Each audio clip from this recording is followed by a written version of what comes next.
These 2 days we have been studying Revelation from chapter 12 onwards. ဒီနှစ်ရက်အတွင်းမှာဗျာဒိတ်ကျမ်းအခန်းကြီး7ကနေကျွန်တော်တို့လေ့လာခဲ့ပြီဖြစ်ပါတယ် 12 to 22 is relevant for today, for our life today as a အခန်းကြီး Christian. 7ကနေ22အထိကယနေ့ကျွန်တော်တို့အသက်တာအတွက်နော်အဓိကအရေးပါသက်ဆိုင်နေတဲ့အပိုင်းဖြစ်ပါတယ် On Thursday night we study about the dragon and his two powerful beasts. ဂျာသာပရိညတော်ကနော်နဂါးကြီးနဲ့သူ့ရဲ့သားရဲနှစ်ကောင်နော်ခွန်အားကြီးတဲ့သားရဲနှစ်ကောင်အကြောင်းလေ့လာတယ် This morning we study about the 144,000. Who are they? ဒီ What နေ့မနေ့ is မှာ their လည်း characteristics? 3,400ဘသူတွေလဲသူတို့ရဲ့အကျင့်စရိုက်တွေဘယ်လိုရှိတယ်လဲကြည့်ခဲ့တယ် And we also study Revelation chapter 15 and 16 about the destruction, the 3 stages of destruction of this earth. ဗျာဒိတ်ကျမ်းအခန်းကြီး15နဲ့16ကဘာကြီးကိုဖျက်ဆီးတဲ့အဆင့်ကဏ္ဍ3ရပ်ကိုလည်းကျွန်တော်တို့ကြည့်ခဲ့ပါတယ် Then we study about the merchants. I'm a businessman. Merchants. Now we Why is merchants being featured in Revelation 18? ဘလို့ဗျာဒိတ်ကျမ်းအခန်းကြီး18မှာကုန်းသည်တွေနော်စီးပွားရေးလုပ်ငန်းရှင်များကိုဘလို့သေုပ်တကံဖော်ထားလဲဆိုတာကိုတင်ပြခဲ့ပါတယ် Tonight we are studying Revelation mainly on chapter 17. ဒီညနေချမ်းမှာတော့ဗျာဒိတ်ကျမ်းအခန်းကြီး19ကိုအတူတကွလေ့လာကြဖို့ဖြစ်ပါတယ် Today we have a very powerful pope ယနေ့အင်မတန်မှ in the Roman Catholic Church. ဩဇာညောင်းတဲ့ပုပ်ယဟန်မင်းကြီးတစ်ပါးကပုပ်Roman Catholic Church မှာရှိနေ His ပါတ name ယ် is called Pope Francis. သူနာမည်ကတော့ Pope Francis Could he be the final pope? ဒီပုပ်ကနောက်ဆုံးပုပ်ဖြစ်နိုင်မလား Let's study together. ကျွန်တော်တို့အတူတကွလေ့လာဆွေးနွေး If ကြ you ရအောင် have your Bible, you turn to Revelation 17. တမန်ကျမ်းစာပါမယ်ဆိုရင်ဗျာဒိတ်ကျမ်းအခန်းကြီး19ကိုဖွင့်ထားပါ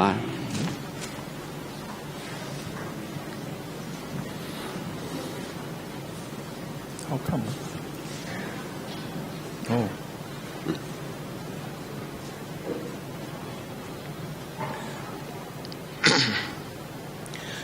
What do we know about Pope Francis? Pope Francis အကြောင်းကိုကျွန်တော်တို့ဘယ်လောက်သိသလဲ He was elected the Pope for the Roman Catholic Church about 3 years ago. လွန်ခဲ့တဲ့3နှစ်မှာပုပ်ယဟန်မင်းကြီးအဖြစ်ရွေးကောက်တင်မြှောက်ခြင်းခံရပါတယ် We know he is the first Jesuit Pope in the history of the Roman Catholic Church. Catholic အသင်းတော်မှာပထမဦးဆုံး Jesuit နော်ဂိုင်းဝင်ပုပ်တစ်ပါးဖြစ်ပါတယ်ပုပ်ယဟန်မင်းကြီးဖြစ်တယ် Roman Catholic Church is the biggest denomination, biggest religion in the world. ဒီ Catholic ဘာသာကတော့အင်အားအကြီးဆုံးဘာသာဝင်အများဆုံးဖြစ်တဲ့နော် They have ဂိုင်းတစ်ခုဖြစ်တယ် 1.2 billion followers.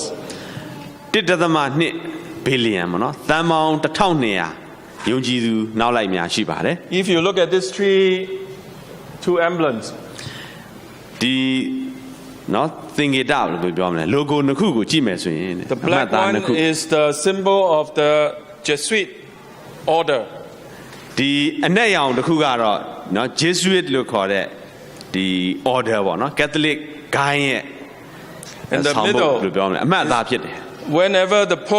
new pope comes on, he will design his own emblem to represent him.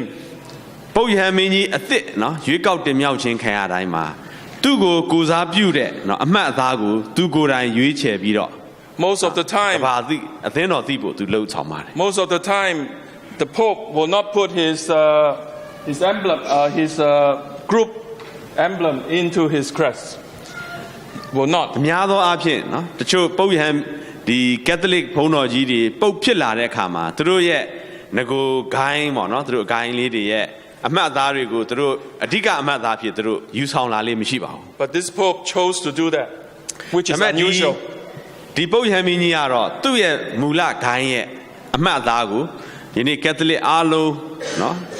အသိပြုဖို့အသိမှတ်ပြုဖို့သူရွေးချယ်ထားတယ် It tells us that he is very much a Jesuit still. သူကဘာကိုပြောခြင်းလဲဆိုတော့သူကတော့တကယ် Jesuit နော်ဘုန်းတော်ကြီးယဟန်တစ်ပါးဖြစ်တယ်ဆိုတော့သူ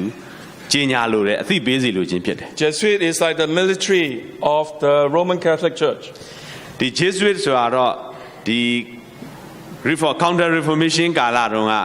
reformation ကိုတံပြန်မှုเนาะအထူးဖွဲ့စည်းထားတဲ့ Catholic ဂိုင်းတစ်ဂိုင်းဖြစ်တယ် And Jesuit has the most university, the best university in the world. ဒီ Jesuit တွေကကမ္ဘာပေါ်မှာအကောင်းဆုံးတက္ကသိုလ်ကြီးတွေကိုယနေ့လဲပတ်နေတဲ့ဂိုင်းလည်းဖြစ်ပါတယ် When a Jesuit rise up in his rank to become an officer, he will take this oath. เนาะ Jesuit တွေကသူတို့တကယ်ဘယ်လိုပြောမလဲเนาะ officer ဖြစ်လာတဲ့အခါမှာဒီလိုသစ္စာဒိဋ္ဌံကိုသူတို့အမြဲတမ်းเนาะရွတ်ဆိုရပါတယ် Let's look at a bit of what the oath that he has taken says. ဒီပုဂ္ဂိုလ်เนาะဒီပုပ်ယဟန်မင်းကြီးသူရွတ်ဆိုခဲ့တဲ့သစ္စာဒိဋ္ဌံကိုကြည့်ပါ It says, "My son, ငါသားတဲ့ heretofore you have been taught to add the dissemblers." သင်ကเนาะလှုပ်ဆောင်မဲ့လူတစ်ယောက်အဖြစ်သင်ကိုเนาะသွန်သင်ခဲ့ပြီတဲ့ To among the Roman Catholics, be a Roman Catholic. ကက်သလစ်ယုံကြည်သူတွေထဲမှာကက်သလစ်တစ်ယောက်ဖြစ်ဖို့ To be a spy even among your own brothers. သင်ရဲ့เนาะ Own brethren. ယုံကြည်သူညီကိုတွေထဲမှာလည်းသင်ကစုံတောက်တစ်ယောက်လိုအသက်ရှင်ပါတဲ့ To believe no man.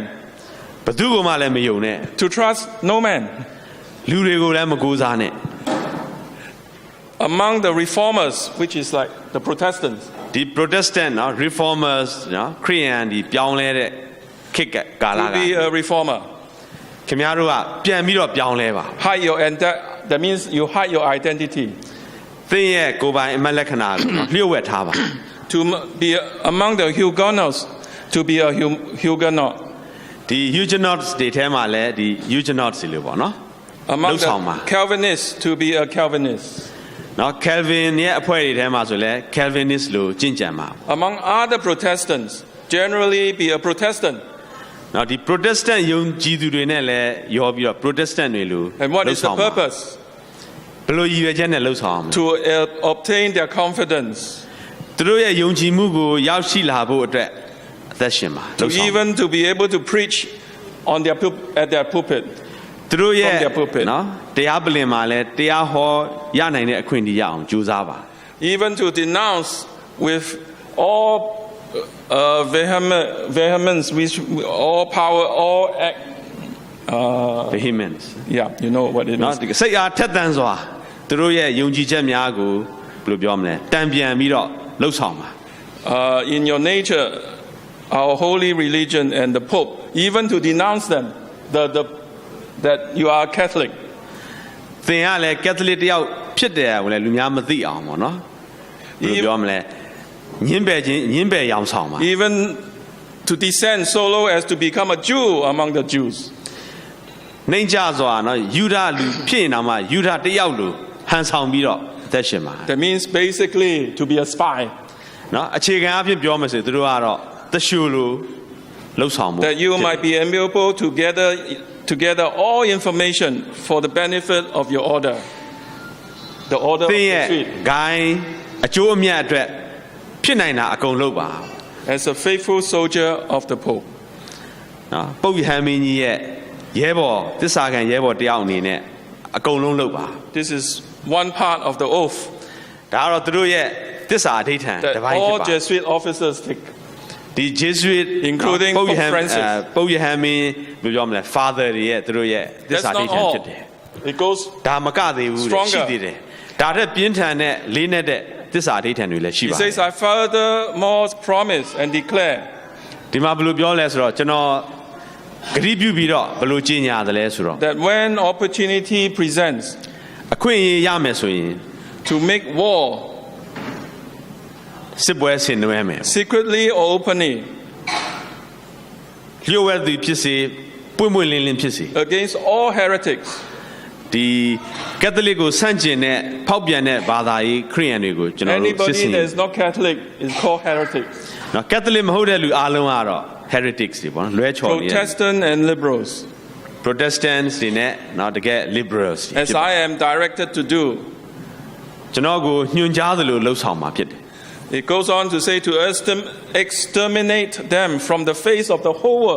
earth. ကဘာပေါ်မှာတုတ်တင်ရှင်းလင်းနိုင်မဲ့အထီကိုသူတို့ကဗာလဲလှုပ်ဆောင်မှုဖြစ်တယ် It's a terrible oath. အင်မတန်မှပြင်းထန်တဲ့သစ္စာအဓိဋ္ဌာန်ဖြစ်တယ် That's not all. ဆက်ပြီးတော့ Goes on. ကြည့်ပါအောင် I will hang, ဒီလူတွေကိုကြိုးကွင်းဆွတ်ပြီးတော့ Wait. အဆုံးစီရင်မယ် waste, သူတို့ဖြုံးတီးမယ် boil, မီးနဲ့ရေနဲ့ပြုတ်မယ် tear apart, နောက်ပြီးတော့သူတို့ဆုတ်ဖြဲမယ် strangle, မတော်လဲပင်ညှစ်ပြီးတော့လဲ bury တိုက်ရင် alive. အရှင်လက်လက်မြေမြုပ်ရင်လည်းမြုပ်မယ် These infamous heretics အဲ့ဒီနော်ကြော်ကြားတဲ့ heretics တွေကိုကျွန်တော်အဲ့လို rip နည်း up နဲ့ their သုတ် stomach and wombs of their women, သူတို့ရဲ့အမျိုးသမီးတွေရဲ့ကိုယ်ဝန်ဆောင်မိန်းမတွေရဲ့ bite တွေကိုလည်းဖွင့်မယ်ခွဲမယ် crush their even heads against the wall, သူတို့ကလေးတွေရဲ့ခေါင်းကိုလည်းကြောက်နဲ့ဆောင်းပြီးတော့အဆုံးစီရင် in order to wipe off the ဒီပုဂ္ဂိုလ် heretics. တွေအားလုံးကိုသုတ်တင်ရှင်းလင်းဖို့အတွက်ဒီလိုလှုပ်ဆောင် What do you think of this oath? ဒီသစ္စာအဓိဋ္ဌာန်ကဘယ်လိုသဘောရ Terrible, huh? ဒီမှာတမ်းပြင်းထန်ပြီးတော့ But this is all Jesuit officers. ဒါကတော့ Jesuit order ရဲ့သူတို့ရဲ့ Has to take သစ္စာအဓိဋ္ဌာန် this oath. ဖြစ်တယ် That when the same cannot be done openly, I will Adilo. secretly use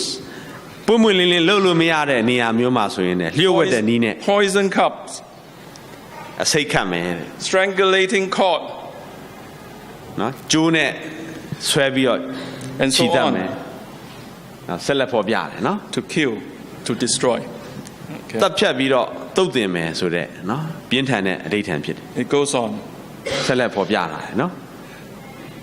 You have been taught to plant insidiously the seeds of jealousy and hatred between communities.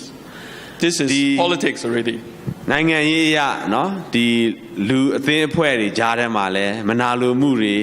မညီညွတ်အောင်ပြဿနာဖြစ်အောင်ဒီပြဿနာတွေကိုဖန်တီးပြီးတော့သွတ်သွင်းမယ် Between province, between states, that will at peace, နိုင်ငံတစ်နိုင်ငံတစ်နိုင်ငံပြည်နယ်တစ်ခုနဲ့တစ်ခုကြားထဲမှာလဲငြိမ်း cause ချမ်း them to have friction,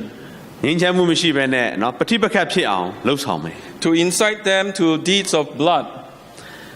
သွေးထွက်တန်ယူဖြစ်အောင်လဲ to fight လှုပ် one ဆောင်ပေးမယ် another, to kill one another, တူနဲ့တူတပ်ဖြတ်အောင် That means လှုပ်ဆောင်မယ် involve them in war with each other,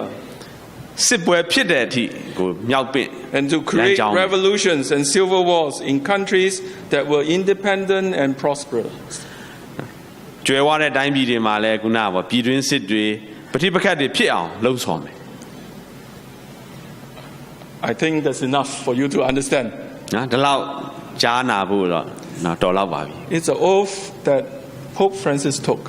ဒါက Pope Francis သူနော်ယဟန်မင်းတယောက်အနေနဲ့လည်းသူယခင်ဘဝမှာ And in လုပ် his ခဲ့တဲ့ emblem, သစ္စာဒိဋ္ဌာန် the center is the Jesuit order. သူရဲ့အလယ်မှာတော့ Jesuit နော်သူတို့ရဲ့အမှတ်အသားကိုသူ့ရဲ့အလံမှာထည့်ထားတယ် Besides being a Jesuit, Jesuit တယောက်ဖြစ်တဲ့အပြင် second thing we know about Pope Francis is ဒုတိယသူ့အကြောင်းကတော့ကျွန်တော်တို့သိထားတာ he's ပါရှိတယ်ဆိုတော့ likable, not only by the Catholics but also Protestant. သူကို Protestant တွေကချစ်တယ်လို့ဟို Catholic တွေကချစ်မြတ်နိုးတယ်လို့ Protestant တွေကလည်းသူ့ကိုအရန်လေးစားတယ် And other religious leaders and politicians. အခြားသောဘာသာရေးခေါင်းဆောင်တွေနိုင်ငံရေးခေါင်းဆောင်တွေကသူ့ကိုအင်မတန်မှကြီးညိုလေးစားတယ် So even though he took this terrible oath, ဒီလိုမျိုးเนาะတော်တော်လေးကိုဆိုးရွားတဲ့သစ္စာအဓိဋ္ဌာန်ကိုယူ he's ထားပြီ presenting himself as if he is so good. တကယ်เนาะကမ္ဘာပရိသတ်လူတွေနိုင်ငံရေးသမားတွေရဲ့ရှေ့မှာသူကတ This ကယ် will help the papacy. လူညံ့တဲ့ဘာသာရေးခေါင်းဆောင်တယောက်အဖြစ်သူ This က has, ပေါ်လွင်တယ် this has indeed helped the papacy to be more popular and more powerful. ဒါကဒီ papacy ကိုတာ၍เนาะကြော်ကြားစေပြီးတော့တကူအာဏာကိုကြီးထွားစေပါတယ် When he became the Pope, သူပုပ်ရမင်းဖြစ်လာတဲ့အခါမှာ his first journey back to South America, သူတောင်အမေရိကကိုသူပြန်သွားတဲ့သူရဲ့ပထမဦးဆုံးခရီးစဉ်မှာ normally they will have the whole plane, နော်သူမှာ Alitalia. အီတာလီယန်လေเนาะတစည်းလုံးလေเนาะ charter ငားရမ်းတဲ့လေနဲ့ပြန်တာပေါ့ The popes will always sit in the first class. ပုပ်ရမင်းကြီးကတော့ပထမဦးဆုံးဒီ first class မှာเนาะပထမတန်းမှာစီအထက်တန်းမှာ Behind are the reporters သူရဲ့နောက်ကွယ်မှာတော့ဒါသတင်းထောက်တွေ who wants သတင်း to သမားတွေ cover ရှိတယ် the events. သူ သူ့ရဲ့ခီးစဉ်ကိုသတင်းမှတ်တမ်းယူဖို့တအုပ်ကြီးခေါ် Normally the Pope will never go to behind. ပုံမှန်အားဖြင့်ပုပ်ယဟန်မင်းကြီးကအနောက်မှာမထိုင်ဘူး But this Pope was different. ဒီပုပ်ယဟန်မင်းကြီးကတော့အခြားပုပ်ယဟန်မင်းကြီးနဲ့မတူ During the ဘူး trip back သူ့ရဲ့အပြန်ခီးစဉ်မှာ to Italy from South America, ဒီ South America နဲ့သူ့ရဲ့ Vatican Italy ကိုပြန်လာတဲ့ခီးစဉ်မှာ he went to the back. လေရင်ရဲ့အနောက်ဘက်မှာသူသွားတယ် And he asked the reporters, ask any questions you want. ဒီသတင်းတောက်တွေကိုသူမေးတယ် We have plenty မေးချင်ရ of time. မေးပါတို့မှာအချိန်တွေအများကြီးရှိတယ် We have plenty of time. တို့မှာအချိန်တွေအများကြီးရှိတယ် And the reporters really asked a lot of questions. ဒီမှာသတင်းတောက်တွေပေါ့နော် journalist တွေကသူတို့ကိုအများကြီးမေးတယ် I Google and I found one whole stack of question and answers. သူ့ရဲ့အမေးအဖြေမှာဆရာဒီ Google နဲ့ရှာလိုက်တဲ့အခါမှာ Among them, one question was, you were a Jesuit. Do you still uphold your Jesuit? ပုပ်ယဟန်မင်းကြီးကသင်ကရခင်က Jesuit order ဖြစ်တယ်ဆိုတော့ယနေ့ထက်တိုင်ဒီဂိုင်းရဲ့နော်သစ္စာဒိဋ္ဌံကိုလေးစားလိုက်လျှောက်ပါသလားပေါ့ And မေး he ပါ said, I'm basically still a Jesuit. သူဘယ်လိုဖြေလဲဆိုတော့ကျွန်တော်ကယနေ့ထက်တိုင် Jesuit တယောက်ဖြစ်ပါတယ်လို့ပြောတယ် This reflects that he is a humble and popular among the reporters. That's why they cover positively. ဒါသူရဲ့နှိမ့်ချတဲ့ Everything that he does. တန်နဲ့နော်ကြော်ကြားတဲ့ပုံရိပ်ကိုဒါကဘာကိုပေါ်လွင်စေတဲ့အချက်ဖြစ်ပါတယ် When he goes to America, see how humble he was. American ကိုသူသွားလဲတဲ့အခါမှာလဲသူဘယ်လိုနှိမ့်ချစွာသွားသလဲဆိုတာကြည့်ပါ He rode in a small little Fiat 500. နော်ဒီ Fiat 900လို့ကားလေးသေးသေးလေးမှသူစီးတယ်တဲ့ဆင်းရဲသားတွေစီးတဲ့ကားပေါ့နော် President Obama rode in his limousine. နော် President Obama တို့ဆိုရင်တော့တကယ်ဟိုသမရစီးတဲ့စိန်ခံကားကြီးတွေစီးတယ်ကြီးစံ proof တဲ့ကားတွေပေါ့နော် He's spiritual and he's likable. သူကတကယ်ဝိညာဉ်ရေးခေါင်းဆောင်တစ်ယောက်နဲ့ပုပ်ယဟန်မင်းကြီး Look ပြီး at ပြီး some သား of သား these ဖြစ်ပါတယ် pictures. သူရဲ့ဓာတ်ပုံတွေကိုကြည့်ပါပေါ့ He goes to prison and wash the feet of the prisoners. ထောင်မှာသွားပြီးတော့အကျဉ်းသားတွေရဲ့ခြေထောက်ကိုဆေးတယ် Well, any Seventh-day Adventist pastors do that. စနေသင်းတရားဟောဆရာတွေဒီလိုလုပ်သလား Foot washing. No? ထောင်သားတွေရဲ့အပြစ်သားတွေရဲ့ခြေထောက်ကိုသွားဆေးတယ် He can do it. သူလုပ်နိုင်တယ် We cannot do it. ကျွန်တော်တို့ What မလုပ် does နိုင် that tell us? ဒါဘာကိုပြောနေသလဲ He's humble. သူ့ရဲ့နှိမ့်ချစွာအစေခံခြင်းကိုဖော်ပြပါ He's likable. နော်သူ့ကိုလူ Look တွေ at his ချစ်ခင် popularity. သူရဲ့ကြော်ကြားမှုကိုလည်းပို့ပြီးတော့မြင့်တင်ပါ After John Paul II was attempted assassination, ပုပ်ယဟန်မင်း John Paul II ကိုလူတစ်ယောက်ကတတ်ဖို့ကြိုးစားတဲ့အခါ Pope has been riding in Pope Mobile. ပုပ်ယဟန်မင်းကြီးကသူ့ရဲ့ကြီးကာမှန်နဲ့ကားထဲမှာစီးနေ It's a bulletproof car. ဒါကြီးကာနော်မှန်နေနဲ့ကာထားတဲ့အထူးမော်တော်ယာဉ်ဖြစ်တယ် But the minute he became Pope, ဒါပေမဲ့ဒီပုဂ္ဂိုလ်နော်ပုပ်ယဟန်မင်းကြီးဖြစ်လာတာ ਨੇ he rode on an open carriage. တကယ်ဘာမှမကာထားပဲနဲ့လေဟာပြင်ကားလေး Took မှာ away all the bulletproof things. ကြီးကာထားတဲ့အကာရန်အားလုံးကိုသူဖွင့်လိုက်တယ် He's highly respected by the politicians. နော်နိုင်ငံရေးသမားတွေကလည်းသူ့ကိုအရန်လေးစား In his first year of office, ဒီပုပ်ယဟန်မင်းကြီးဖြစ်ပြီးတစ်နှစ်အတွင်းမှာ look at who visited him. သူ့ထံသို့လာရောက်လေပတ်တဲ့ကမ္ဘာခေါင်းဆောင်တွေကိုကြည့်ပါ On the top, Queen Elizabeth. နော်ပထမဦးဆုံးထိပ်မှာတော့ Elizabeth ဘုရင်မကြီးဖြစ်တယ် Queen Elizabeth never visit people. Only ပုပ်ယဟန် Elizabeth က other ဘယ်ပုဂ္ dignitaries ဂိုလ် will မှ visit သွားမ him. လဲပတ်ခဲ့ဘူး Her. အခြားသူတွေပဲသူစီလာရင်လာ Why she went to visit Pope Francis? ဘာကြောင့် Before Elizabeth Pope ဘုရင်မ Francis ကြီးက visited him. ဘာကြောင့်လဲဆိုတော့ပုပ်ပါလဲသူ့ထံသို့လာလေပတ်တဲ့အတွက် I'll ကြောင့်ဖြစ် explain later. နောက်ပိုင်းဆက်ရှင်းပြမယ် UN Secretary General ကုလသမဂ္ဂရဲ့အထွေထွေအတွင်းရေးမှူးချုပ် Obama, US နောက်ပြီးတော့ President. အိုဘားမား Even Putin visited him. ရုရှားသမ္မတပူတင် Germany Chancellor ဂျာမနီဝန်ကြီးချုပ် Angela Henry Merkel Kissinger, one of the very တ powerful ချိန်တော့အမေရိကန်နိုင်ငံသားရေး politicians, ဝန်ကြီးဟောင်း Henry Kissinger ဖြစ်ပါတယ် and many more, including Nyaji your Japan. current Prime Minister, your current Aung San ဒေါအောင်ဆန်းစုကြည်လည်း Suji. သွားတွေ့ခဲ့ဘူး Okay. Also visited her, him. Vatican ကိုသွားလည်ခဲ့ဘူးပါတယ် First year in office. သူရဲ့ပထမနှစ်တစ်နှစ်အတွင်းမှာဖြစ်ပါတယ် This tells us something.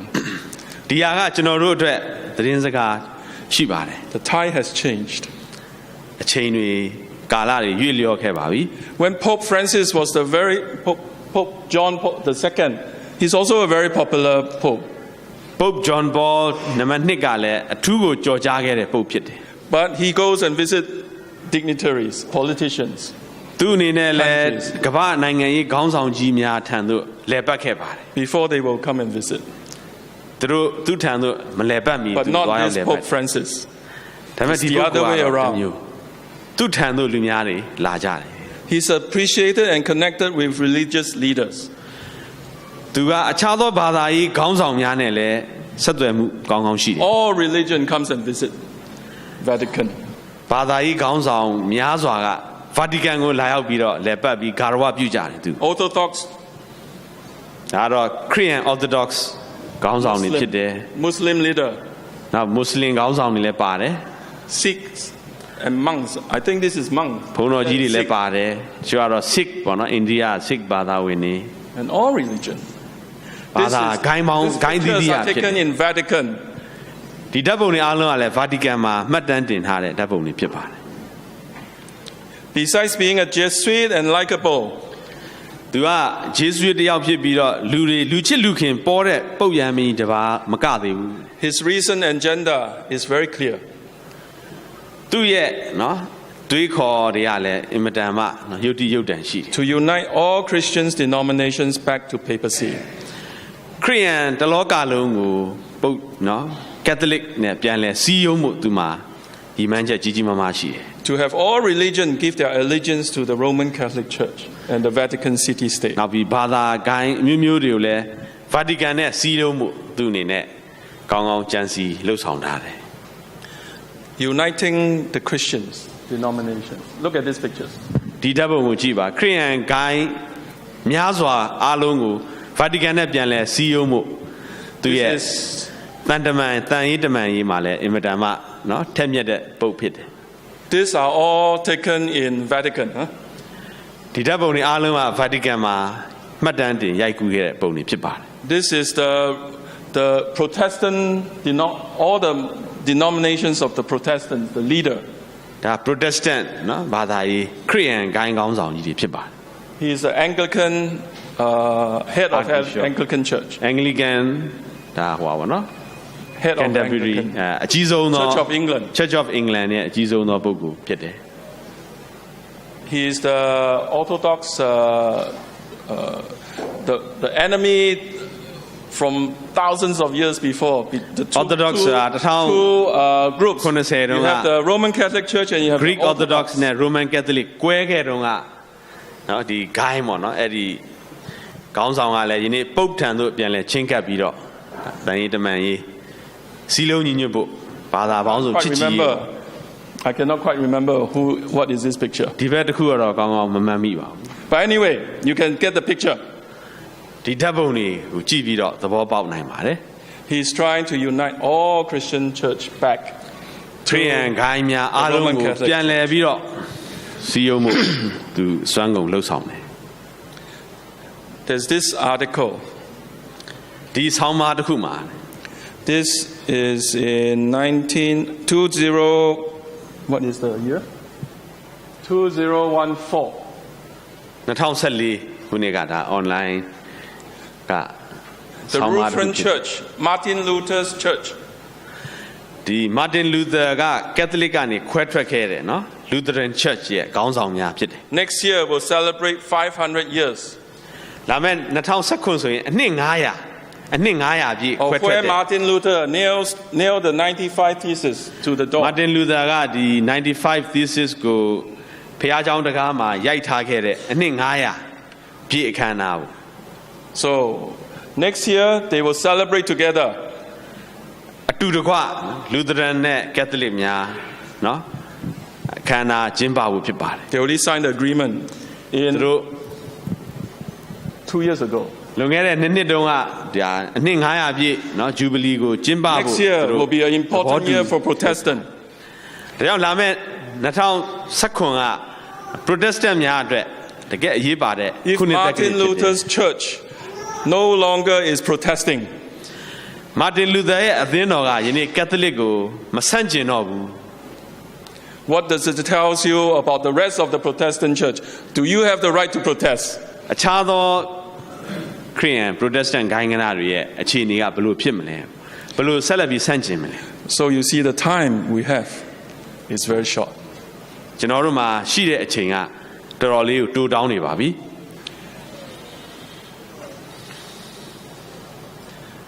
Another article. နောက်ဆောင်းပါးတစ်ပုဒ်မှာ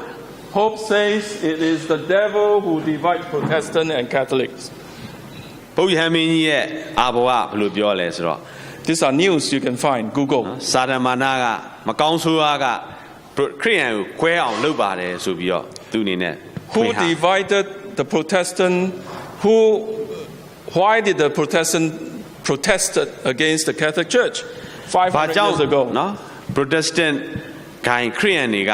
Catholic ကိုဆန့်ကျင်ပြီးတော့ဂိုင်းခွဲပြီးထွက်ခဲ့တာလေလွန်ခဲ့တဲ့အနှစ်900က Because the Catholic Church has gone so far away from the Bible's truth. Catholic အသင်းတော်ကတမန်ကျမ်းစာရဲ့တွင်တင်ချက်ကနေသွေးဖယ်ပြီးတော့လွယ်မားစွာလှုပ်ဆောင်ခဲ့လို့ဖြစ်ပါတယ် But here, Pope says, who divided them? ဒီမှာပုပ်ယဟန်မင်းကြီးကဘယ်လိုပြောလဲကြည့်ပါဘယ်သူကသူတို့ကိုခွဲခဲ့တာလဲပေါ့ It is the devil. ဒါကစာရမဏေခွဲချက်ဖြစ်တယ် What about Sunday? တနင်္ဂနွေနေ့နဲ့ပတ်သက်ပြီးသူရဲ့ပြော Last ဆိုမှုလေး 2014, 2014မှာကြည့်ပါ he went to Spain. သူပြင်သစ်စပိန်ကိုသွားတယ်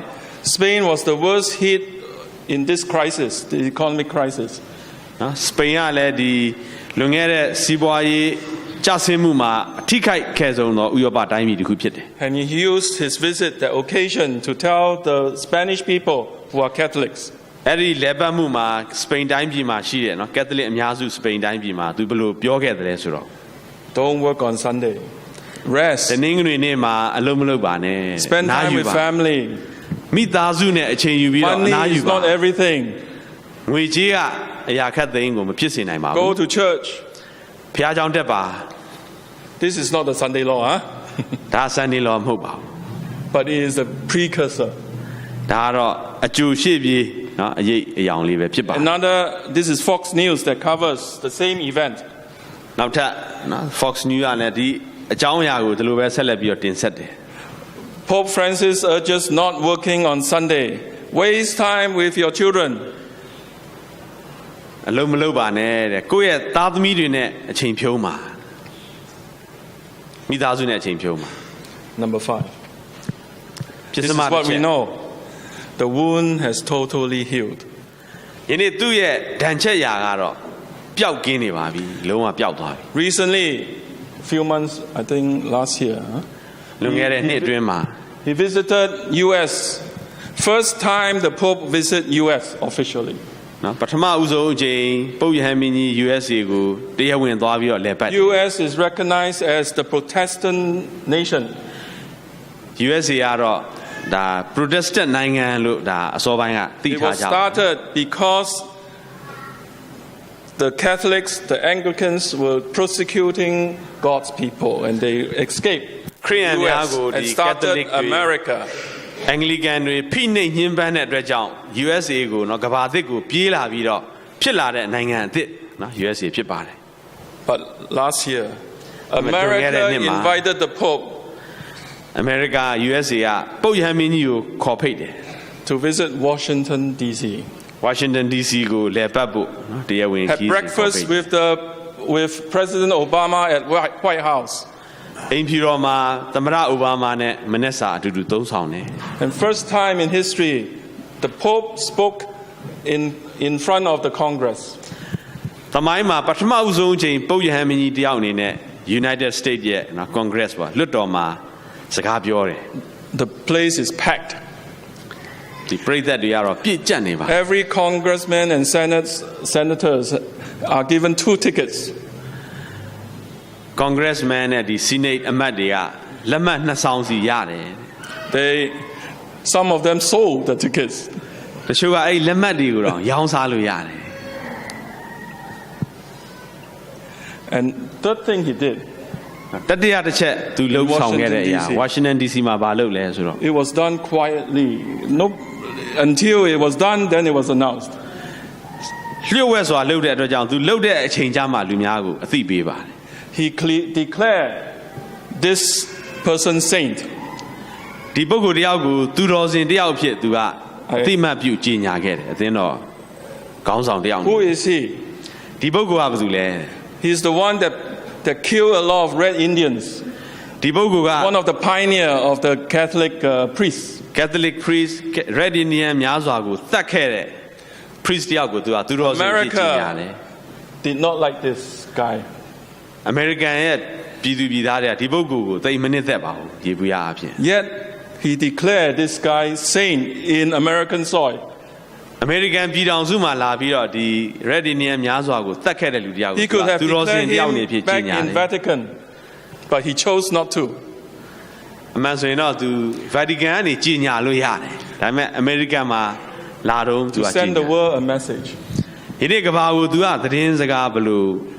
သိစေလို့ Message တလဲဆို was တော့ Catholic Church has helped build this nation of America. သူအနေနဲ့ဘလို့ပြောစင်လဲဆိုတော့ Catholic အသင်းတော်အနေနဲ့ American ပြည်ထောင်စုကြီးကြီးထွားလာအောင်သူအများကြီးကူခဲ့တယ် Many firsts he has achieved. Pope Francis has achieved many firsts. နော်သူအနေနဲ့ကြော်ညာနိုင်တဲ့နော်တကူအစွမ်းရှိခဲ့တယ် The research center says his visit has been positive to America. နော်ဒီ People like him more. People ဘာ like သာ the ရေး Catholic သူတေ Church သ more. နာလုပ်တဲ့အခါမှာသူ့ရဲ့ကြော်ကြားမှုသူ့ကိုကြိုက်နေတဲ့သူတွေအင်မတန်မှများတယ်ဆိုတာနော်တွေ့ရှိရတယ် Then he went to New York. အဲဒီကနေသူ New York မြို့ကိုလည်းလဲပတ်တယ် What did he do in New York? New York မြို့မှာသူဘာလုပ်ခဲ့လဲ First time a pope addressed United Nations at the invitation at the General Assembly. New York Opening မြို့ ceremony. ကုလသမဂ္ဂရဲ့အထွေထွေညီလာခံကြီးမှာကမ္ဘာခေါင်းဆောင်နိုင်ငံကိုယ်စားလှယ်အများဆုံးရဲ့ရှေ့မှာသူပထမဆုံးချိန်မိန့်ခွန်းပြောခဲ့ပါတယ် Do you think Ted Wilson will be invited to speak to Congress or United Nations? ခင်ဗျားတို့ Ted Wilson ကိုလူများကကမ္ဘာကုလသမဂ္ဂမှာစကားပြောဖို့ခေါ်ဖိတ်ပါမလား No such thing. မဖြစ်နိုင်ပါဘူး What does this tell you about Pope Francis? About the Catholic Church? Pope Francis နဲ့ Catholic အသင်းတော်ရဲ့အခြေအနေကိုယနေ့ The wound ဘယ် has လိုသိ healed. နိုင်တယ်လဲသူ့ရဲ့ဒဏ်ရာ Totally healed. ဒဏ်ရာကတော့လုံးဝပျောက်နေပါပြီ He visited Philadelphia. Philadelphia မြို့ကိုလည်းပတ်တယ် That was his third stop. ဒါသူ့ရဲ့တတိယရက်နာတဲ့နေရာဖြစ်ပါ What is the significance of Philadelphia? Philadelphia မြို့ရဲ့အရေးပါမှုကဘာရှိခဲ့လဲဘာရှိလဲ Philadelphia is the original capital of United States. ပထမဦးဆုံးမြို့တော်ဖြစ်ပါတယ် USA ရဲ့ပထမဦးဆုံးမြို့တော်ဖြစ်တယ် Pope Francis is like even more after US visit. USA ကိုသူသွားလဲပြီးတဲ့နောက်မှာသူ့ရဲ့ကြော်ကြားမှုကပို့ပြီးတော့ကြီးမားတယ် Pope Francis himself says, I'm surprised by the warmth of American and devoutness of the faithfulness. American တွေရဲ့နှွေးထွေးစွာကြိုဆိုမှု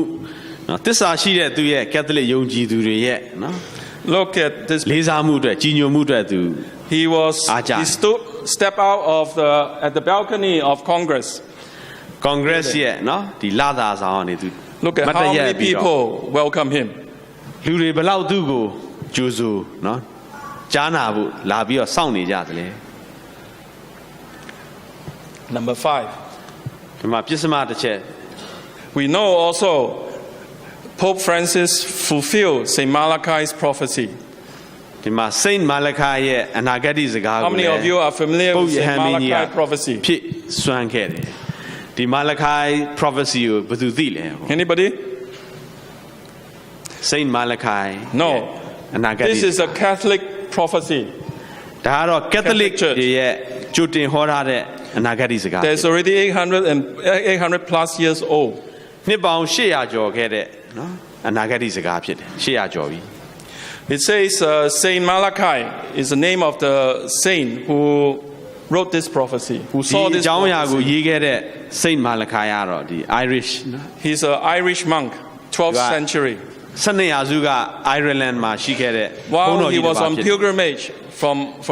from Ireland to Rome, ဒီ Ireland ကနေသူယောမကိုဒီဖျားဘူးခီးစဉ်လာတဲ့အခါမှာ he saw a vision သူယူပါယုံတစ်ခုတွေ့ခဲ့တယ် and he wrote it down. သူရဲ့ယူပါယုံကိုသူရေးခဲ့ပါတယ် It is a series of Latin phrases ဒါကတော့ Latin ဘာသာနဲ့ရေးထားတဲ့အနာဂတ်စကားဖြစ်တယ် describing 112 popes that it will become. 112ယောက်ပုပ်ယဟန်မင်းကြီးရှိမယ်လို့သူပြောခဲ့တယ် Each one has a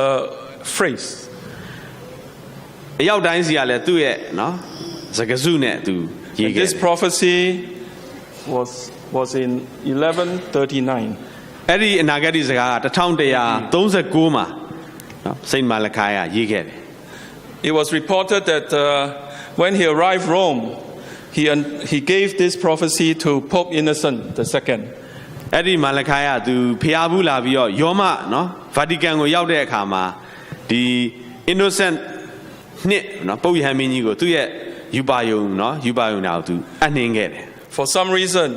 this was lost for 400 years. အကြောင်းမျိုးမျိုးကြောင့်ဒီအရေးသားကလည်းနှစ်ပေါင်း400လောက်ပျောက်နေခဲ့ပါတယ် Vatican is very big. နော် Vatican ကလည်းအင်မတန်မှကြီးတဲ့နေရာဖြစ်ပါတယ် They found many documents there. အဲ့ဒီမှာစာရွက်စာတမ်းတွေက Some are not so important for today, some are important for tomorrow. ယနေ့အတွက်အရေးမပါပေမဲ့နောက်တစ်နေ့အတွက်အရေးပါကောင်းပါလေ So for 400 years, nobody paid attention to this prophecy. နှစ်ပေါင်း400 very far အတွင်းမှာ away. ဘယ်သူမှအရေးမပေးခဲ့ဘူးတော်တော်လေးကြာညောင်းခဲ့ပါ It was discovered in 1595. အဲ့ဒီစာကို1595ခုနှစ်မှာလူများတွေ့ပါတယ် By who? ဘယ်သူတွေ့ရှိလဲဆိုတော့ By a Benedictine monk and historian. His name is Arnaud de Vion. အာနိုဒီဗိုင်းလို့ခေါ်တဲ့ Benedict နော်ဘုန်းတော်ကြီး order ကဘုန်းကြီးတစ်ပါးတွေ့ရှိခဲ့တယ် And for 5 years, he had it, but he did not publish it. 5 years later, he published it in his book တွေ့ရှိ entitled ပြီးတဲ့နောက်မှာ9နှစ်ကြာပြီးနောက်မှာသူရေးတဲ့စာတစ်ခုမှာသူထုတ်ဝေခဲ့တယ် Lignum Vitae.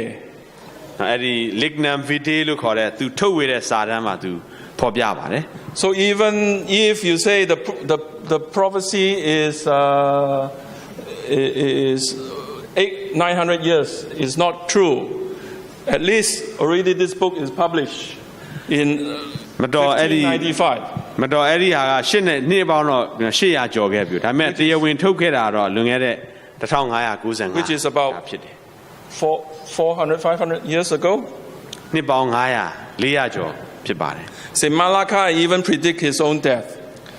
ဒီမာလခါယသူသေမဲ့နေ့ရက်ကိုလည်းသူကြိုတင်ပြီးဟောခဲ့တယ် On his last journey to Holy See နောက်ဆုံးဒီယောမကိုသွားတဲ့ခီးစဉ်မှာ in 1148, 1148ခုနှစ်မှာ Malachy accurately predicted the place, the time of his own death. သူဗမာသေမလဲသူသေမဲ့အချိန်တွေကိုသူအတိအကျကြိုပြောခဲ့တယ် Let's drill a little bit on this prophecy. သူရဲ့ prophecy ကိုလည်းကျွန်တော်တို့အနည်းငယ်ကြည့်အောင် We are not interested in the early ones.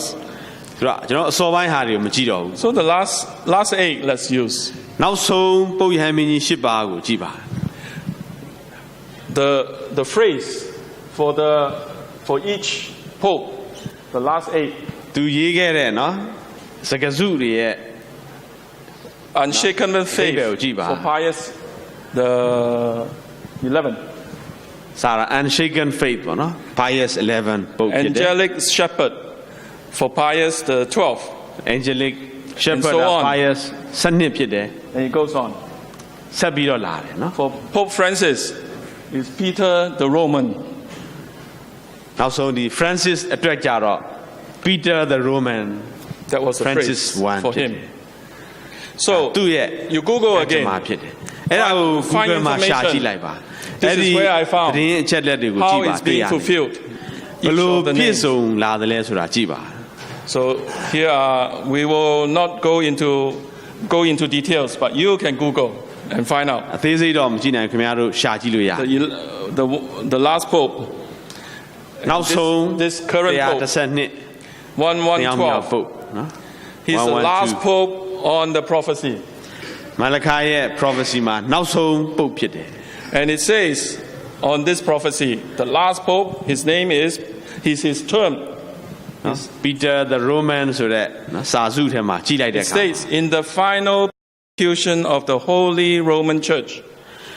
ဒီရောမအသင်းတော်ရဲ့နောက်ဆုံးညှဉ်းပန်းနှိပ်စက်မှုထဲမှာ there will reign Petrus Romanus,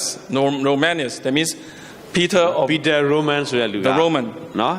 အုပ်ချုပ်နေတဲ့အချိန်မှာဖြစ်လိမ့် who will feed his flock amid many tribulations, မ many ရဲ့သူ troubles. တွေကိုသူကြွေးပြီးတော့ဒုက္ခဆင်းရဲမှုတွေများစွာဖြစ်တယ် After which the seven hill city will be destroyed. အဲ့ဒီအဆုံးမှာဒီတောင်ခုနှလုံးရှိတဲ့ရောမမြို့ကဖျက် And ဆီးခြင်းခံရမယ် the dreadful judge will judge the people. နော်ပြင်းထန်တဲ့တရားသူကြီးကလူတွေကိုစီရင်မယ် That's the end of the whole prophecy. ဒါသူ့ရဲ့အနာဂတ်စကားရဲ့အဆုံးပဲဖြစ်တယ် Let's study further. Clear. ဆက်လက်ပြီးတော့ကြည့်ပါ It says the Roman Catholic Church, နော် Catholic Church က the Holy Roman Church, will တန်ရှင်တဲ့ရောမအသင်းတော် persecution သူတို့ရဲ့ဖိနှိပ်ညှဉ်းပန်းမှုတွေကိုလုပ်မယ် during this reign of Petrus Romanus. ဒီနော် Peter the Roman ခေတ်မှာဖိနှိပ်မှုညှဉ်းပန်းမှုလုပ်မယ် This Petrus Romanus Pope will feed his flock during many troubles. နော်ဒုက္ခပြဿနာတွေများတဲ့ကဘာကြီးထဲမှာသူကတော့သူ့ရဲ့သိုးတွေပေါ့သူ့အသင်းသူအသင်းသားတွေကိုသူအစာကျွေးမယ် After which အဲ့အရဲ့အဆုံးမှာ the seven hill city. နော်တောင်ခုနှလုံးရှိတဲ့မြို့ What is the seven hill city? ဒီတောင်ခုနှလုံးရှိတဲ့မြို့ကဘာကိုပြောတာ It's the name for Rome. ဒါကရောမမြို့ကိုပုံဆောင်တယ်ရှင်းနေတယ် Rome is known as the city with seven hills. ရောမမြို့ကိုတောင်ခုနှလုံးရှိတဲ့မြို့လို့လူသိပါတယ် After it says after this city will be destroyed. အဲ့ဒီမှာဘယ်လိုပြောလဲဆိုတော့အဲ့ဒီအဖြစ်ပြက်ပြီးမှဒီမြို့ကြီးကဖျက်ဆီးခံရမယ် And the dreadful judge will judge the people. Who is ကြော the က်စရာ dreadful ကောင်းတဲ့ judge? တရားသူကြီးကစီရင်မယ်ဘယ်သူကကြောက်စရာကောင်းတဲ့တရားသူကြီးဖြစ်မယ် In Revelation, we know the dreadful judge is God. ဗျာဒိတ်ချမ်းအရကြောက်စရာကောင်းတဲ့တရားသူကြီးကတော့ Will ဘုရားသ judge ခင် the ဖြစ်တယ် people. That means end of the world. ကမ္ဘာအဆုံးမှာလူတွေကိုစီရင်မဲ့ဘယ်သူကတော့ဘုရားသခင်ဖြစ်ပါတယ် And this prophecy, 800 over years old, ဒီနှစ်ပေါင်း800ကျော်သက်တမ်းရှိခဲ့တဲ့ဒီ is with အနာဂတ် the ဒီစ Roman ကား Catholic Church. ဒါကက်သလစ်အသင်းတော်မှာရှိထားတဲ့ I believe Nagari God has Saka. His people. God will reveal to different people. ကျွန်တော်အနေနဲ့ဘုရားရှင်ကသူ့ရဲ့လူတွေသူရွေးကောက်တဲ့နော်သတင်းစကားသဲဆောင်တဲ့လူတွေရှိပါတယ် Even though, now let's see whether he fulfills this. Peter the Roman. ဒီ Peter the Roman ကဒီ Pope Francis ကအဲ့ဒီကဏ္ဍမှာတိကျသလားဆိုတော့ကျွန်တော်လေ့လာကြည့်အောင် Even though Pope Francis is from South America, ဒီ Pope Francis ကသူကတောင်အမေရိကတိုက်ကဖြစ်ပေမဲ့ both his parents are Italians. သူရဲ့မိဘတွေကတော့အီတလီ That makes him Italian, a Roman. ဆိုတော့သူကရောမနိုင်ငံသားဖြစ် Both of my parents are from China, ကျွန်တော်ရဲ့မိဘနှစ်ပါးစလုံးကတော့တရုတ်ပြည်မှာကြီးတာဖြစ် Chinese. တရုတ်လူမျိုးတွေဖြစ် I'm born in Singapore, ကျွန်တော်ကတော့စင်ကာပူမှာမွေးဖွားတယ် but I'm still a Chinese, ဒါပေမဲ့ကျွန်တော်ကတော့တရုတ် even though I'm a Singaporean စင်ကာပူနိုင်ငံသားဖြစ်ပေမဲ့တရုတ် by လူမျိုးဖြစ် race. တယ် By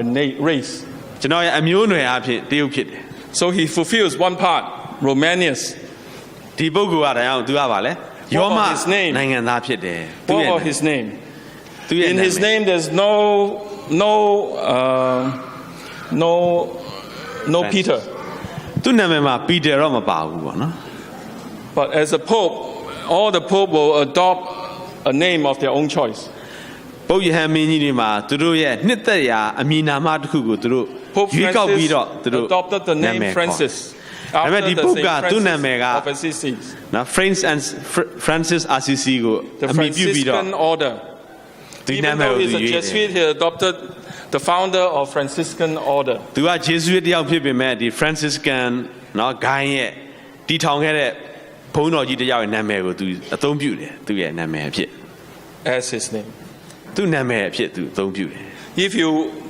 Google again, ခင်ဗျားတို့ Saint Francis အကြောင်းကို Google မှာရှာကြည့်လိုက် you type in Saint Francis of Assisi, Saint Francis Assisi ဆိုတာရှာကြည့်လိုက်ရင် you will find this. ဒီအရာကိုတွေ့ရမယ် Saint Francis of Assisi, သူကဘယ်ရလဲဆိုတော့ he's born, his real name is Giovanni di Pietro. သူရဲ့နာမည်အရင်းက Giovanni di Pietro ဖြစ်တယ် Peter is in that name, သူရဲ့နာမည်အရင်းက Peter ပါတယ် but his nickname is Francisco. သူရဲ့နော် nickname က Francisco နာမည်ကသူက Francis Francisco to mean Frenchman. သူကတော့ပြင်သစ်အမျိုးသားလူမျိုးဖြစ်တယ် His father also have the Peter name in it. သူရဲ့ဖခင်ဖြစ်သူကလည်းသူ့နာမည်မှာ Peter ပါတယ်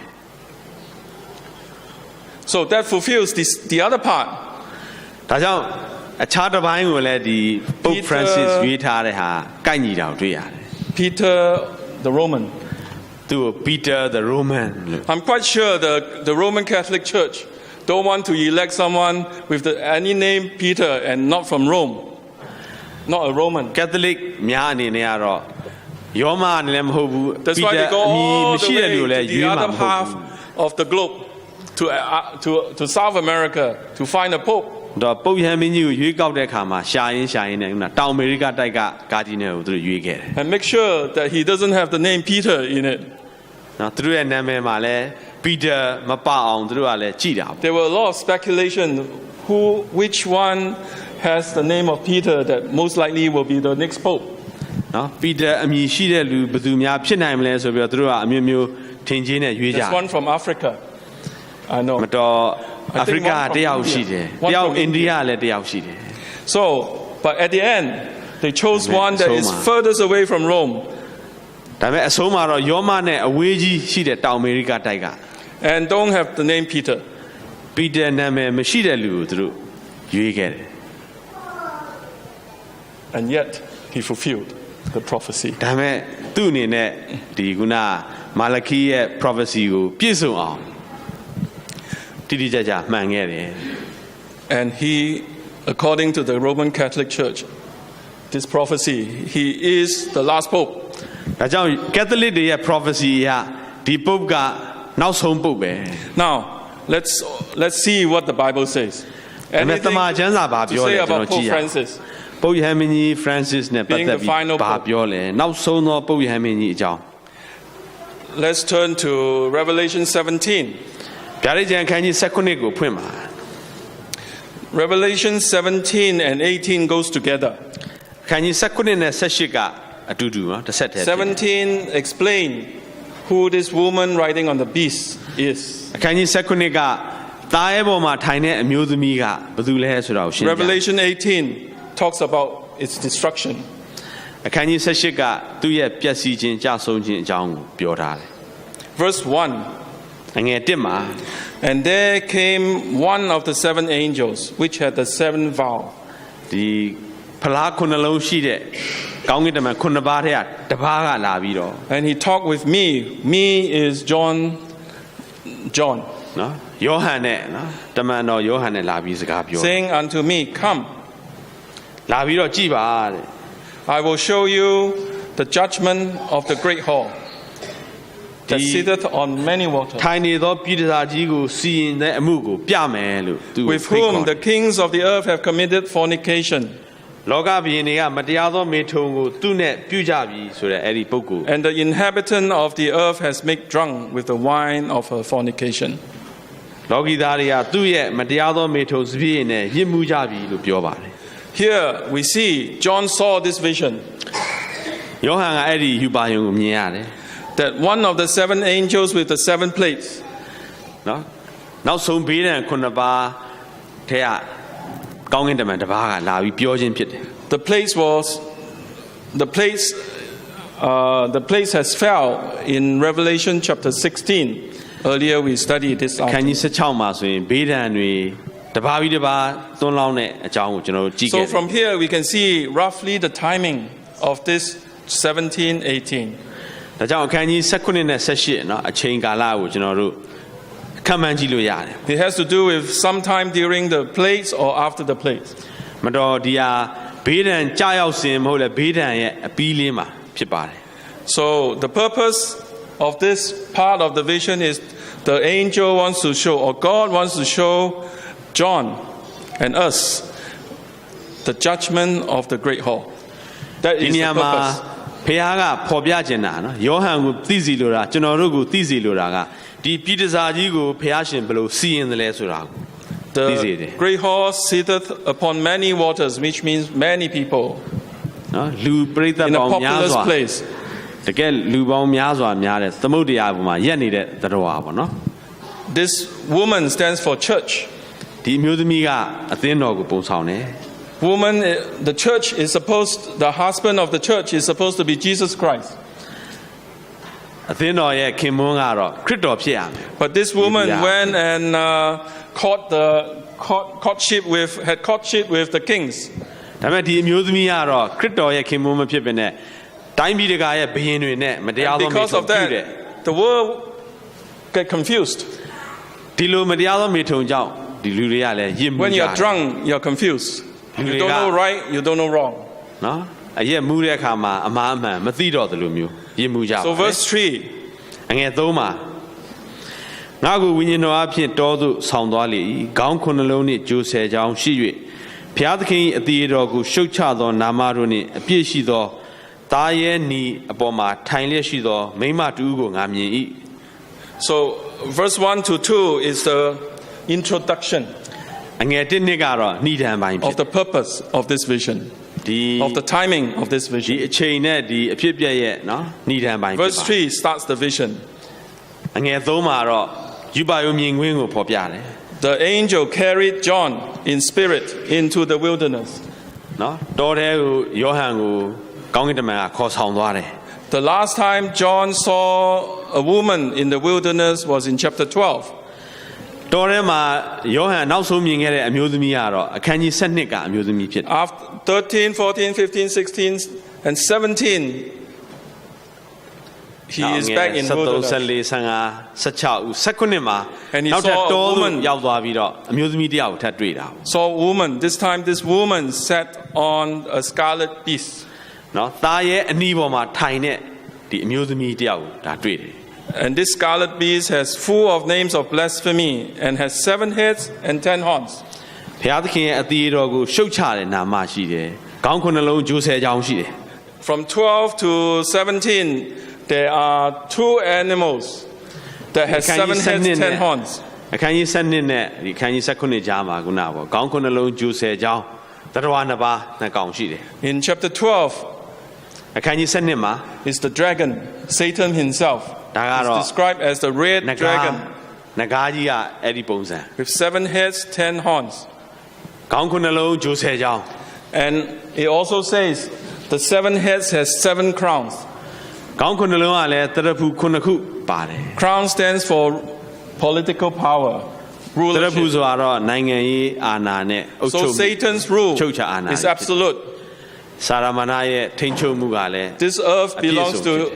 he took away the rulership from Adam and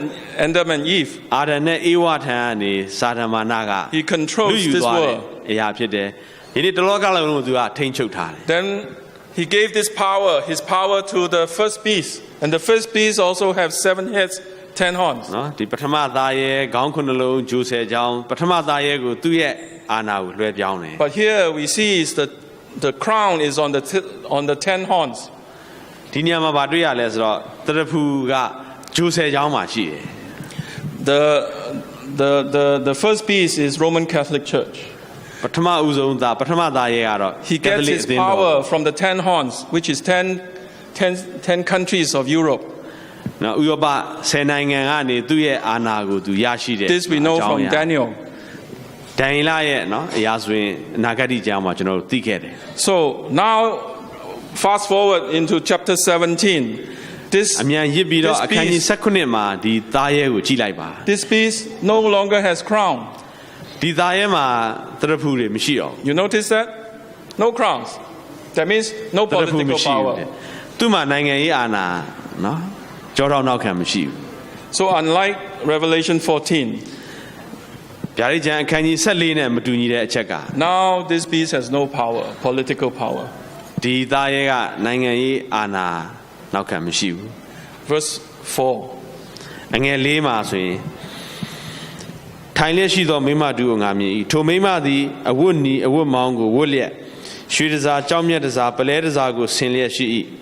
ဆက်ဆုပ်ယွန်ရှာပွေသောအရာနှင့်၎င်း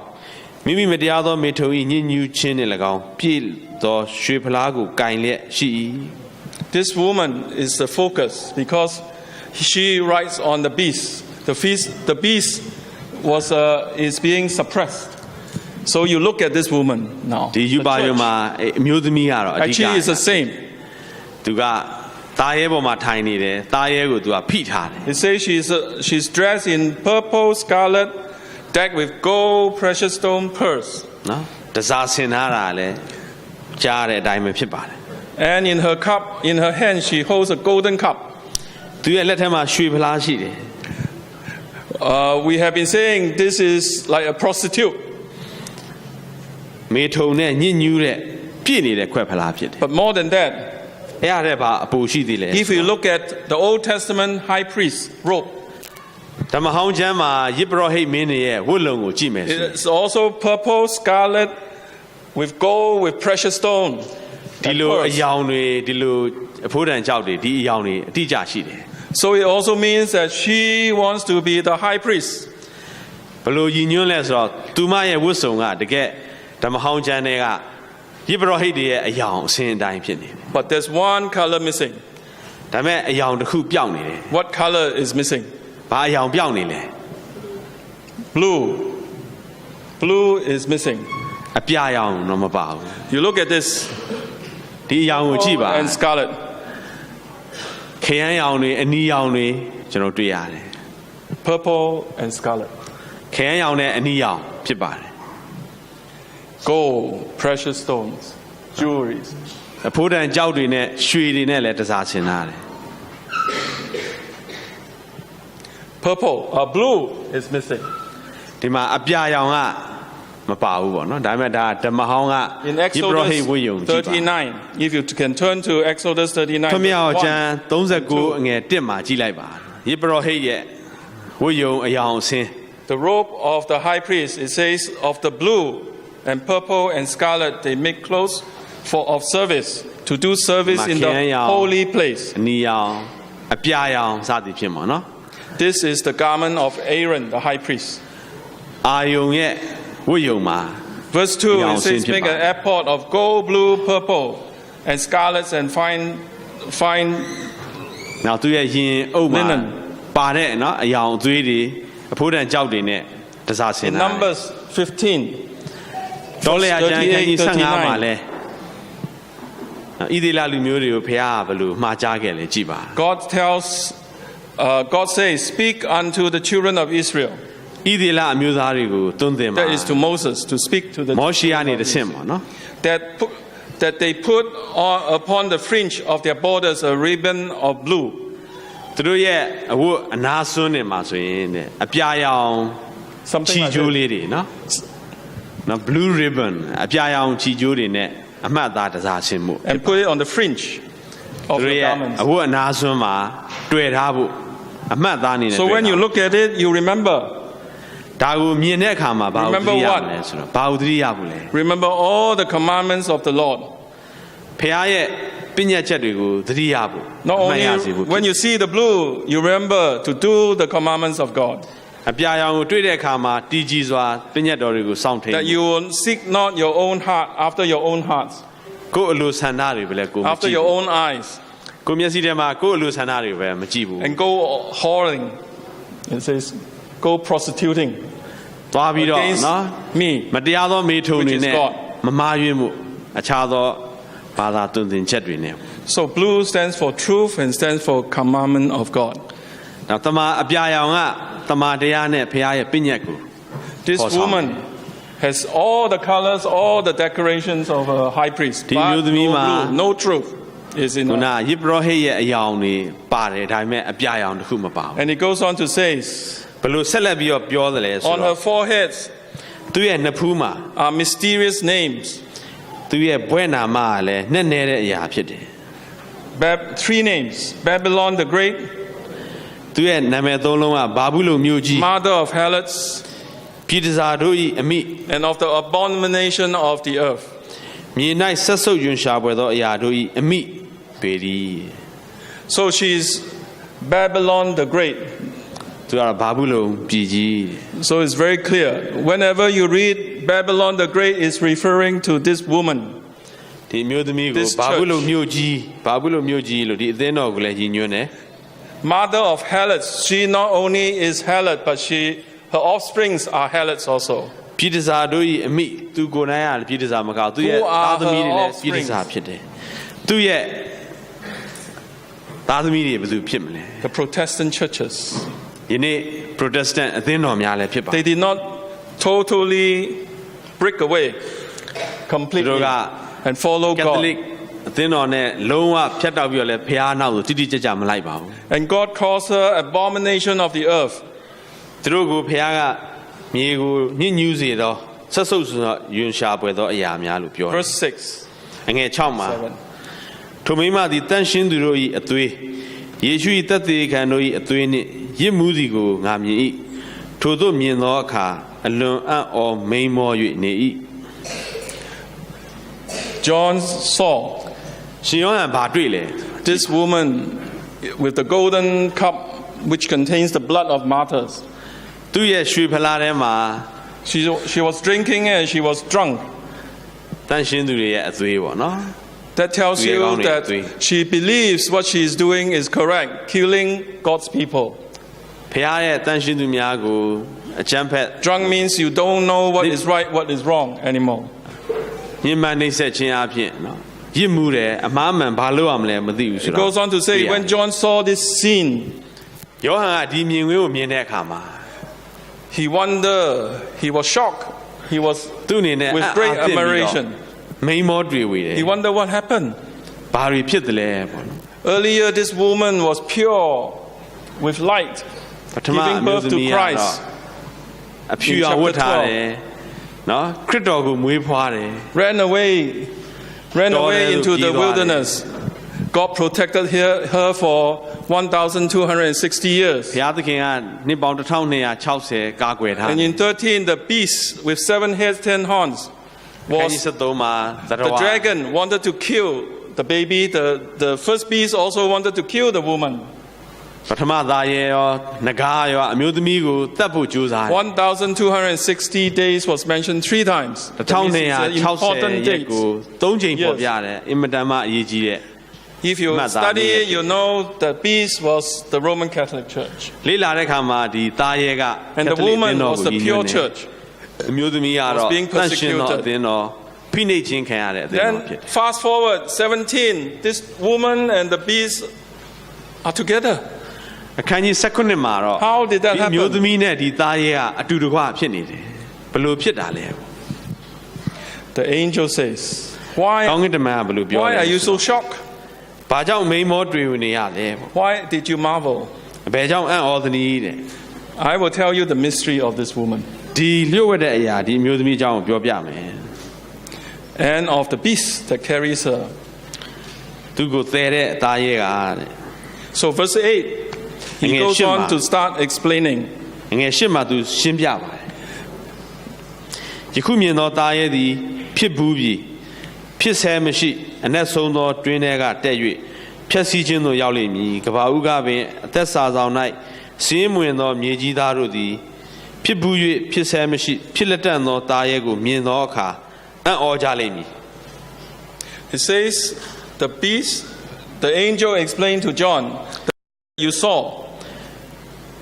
တင်မြင်ရတဲ့ဒီသားရဲ့ကတဲ့ He ယောဟန် gave ရှင်းပြတယ် some information.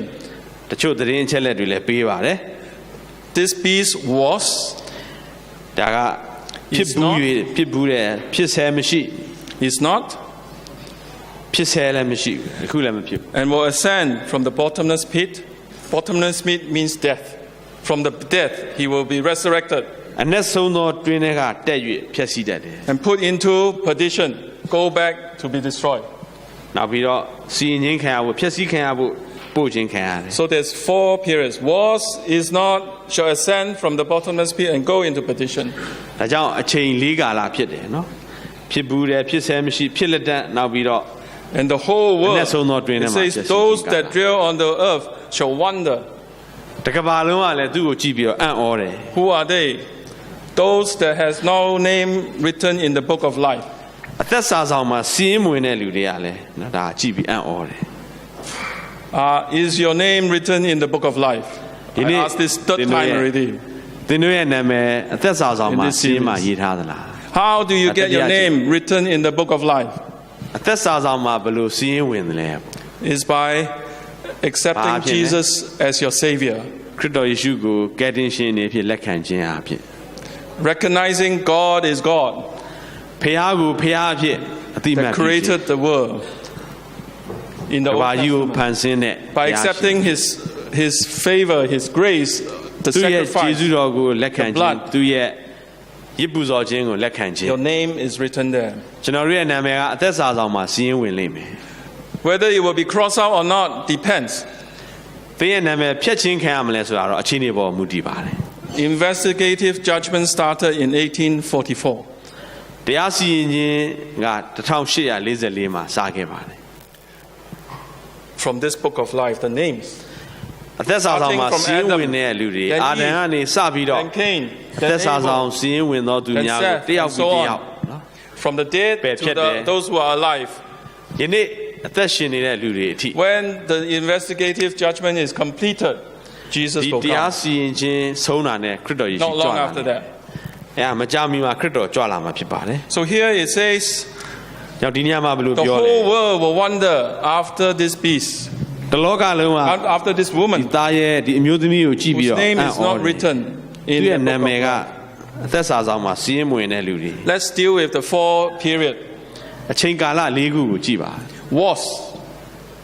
သူရဲ့ဖြစ်ခဲ့တဲ့အရာ That means he was in power. သူကတစ်ချိန်ကဖြစ်ဘူး He၍is the 1,260 years in power. 1260လုံးလုံး Started in အခုအာဏာရှိခဲ့တယ် 538 938ကနေ1998အထိဖြစ်ပါ and ended in 1798. 1998မှာ So from 1798, 1998မှာ it is not in power. သူရဲ့အာဏာကျ No ဆုံး more crowns on the head. သူမှာ So this သရဖူမရှိတော့ 17 refers to that period. အဲ့ဒီဟာကအဲ့ဒီကာလကိုရည်ညွှန်းပါတယ် Napoleon removed the Pope's political power and နပိုလီယန်က imprisoned the Pope ပုပ်ယဟန်မင်းကြီးရဲ့နိုင်ငံရေးအာဏာကို during ဖယ် the ရှား French သိမ်းပိုက်လိုက်တယ် Revolution. ပြင်သစ်တော်လှန်ရေးအတွင်းမှာဖြစ်ခဲ့ပါတယ် It seems the papacy no longer forever will have any more political power. ပုပ်ယဟန်မင်းကြီးရဲ့ papacy ကအမြဲတမ်းနိုင်ငံရေးအာဏာကိုဆက်လက်ထိန်းထားမှာမဟုတ်ဘူး The injury is fatal. သူရဲ့ဒဏ်ရာကလည်းသေလောက်တဲ့ဒဏ်ရာဖြစ်တယ် But surprisingly, ဒါပေမဲ့ထူးဆန်းစွာပဲ in 1929, 1929ခုနှစ်မှာ the papacy was resurrected. ဒီ papacy ကိုပြန်ပြီးတော့အသက်သွင်းတဲ့ Mussolini, မူဆိုလိုနီ the လို့ခေါ်တဲ့ Italian prime minister, အီတလီ in 1929, 1929ခုနှစ်မှာ restored the papal sovereignty and Vatican City back to ဒီပုပ်ယဟန်မင်းကြီးရဲ့ The Catholic Church. အာဏာကိုဒီ Vatican မှာပြန်လည်ပြီးတော့အသက်သွင်းတဲ့ So တည်ထောင် today, Vatican Church is the smallest country in the world. ဒါကြောင့်ယနေ့ Vatican City ကကမ္ဘာပေါ်မှာအသေးငယ်ဆုံးသောအ It ချုပ် has ချာ its အာ own ဏာနဲ့ army, နိုင်ငံ which လေး is the ဖြစ်တယ် Swiss Guard. သူမှာ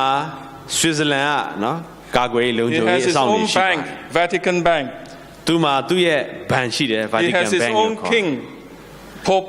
the Pope. သူ့ရဲ့ဘုရင်ရှိတယ်ဒါကတော့ပုပ်ယဟန်မင်းကြီး He even have his own stamp. သူမှာသူ့ရဲ့တစိ့ကောင်း So even though it's in Italy, it's in Rome, it is an အီတလီနိုင်ငံ independent ရောမ country. မြို့ထဲက108ဧကလောက် So ရှိတဲ့ that's why လွတ်လပ် wherever တဲ့နိုင်ငံ Pope goes after 1929, he's treated as a leader of a country. 1929ခုနှစ်မှာနိုင်ငံရေးခေါင်းဆောင်တယောက်လိုသူ့ကိုလူများအသိမှတ်ပြုလာတယ် So 1929 onwards, he has regained political power by a decree. 1929 ခုနှစ်မှာသူ့ရဲ့နိုင်ငံ The ရေး treaty ဩ is ဇာ called လေး Lateran Treaty. ဒီ Lateran နော်သဘောတူစာချုပ်အရသူ့မှာအချုပ်အခြာအာဏာလေးရှိလာတယ် But Jesus told John, he will go into perdition. ဒါပေမဲ့ယေရှုခရစ်တော်ကယောဟန်ကိုဘယ်လိုပြောလဲသူကတော့ဖျက်ဆီးခြင်းခံရမယ် When this Lateran Treaty was signed in 1929, 1929ခုနှစ်အဲ့ဒီစာချုပ်ကိုချုပ်ဆိုတဲ့အခါ New York Times published, New York Times သတင်းစာကဘယ်လိုရေးသားထုတ်ဝေခဲ့လဲဆိုတော့ mortal wound healed. Mortal wound healed ပေါ့နော်သေလောက်တဲ့ဒဏ်ရာကပျောက်ကင်းတယ် Exactly what the Bible prophesies. ကျမ်းစာထဲကအတိအကျဟောထားတဲ့စကားစုနဲ့ This သတင်း is စာ the ကောင်းစဉ် picture သတင်းမှာပါလာ of signing the treaties. ဒါကတော့လက်မှတ်ရေးထိုးတဲ့ It's not make believe. It's real news.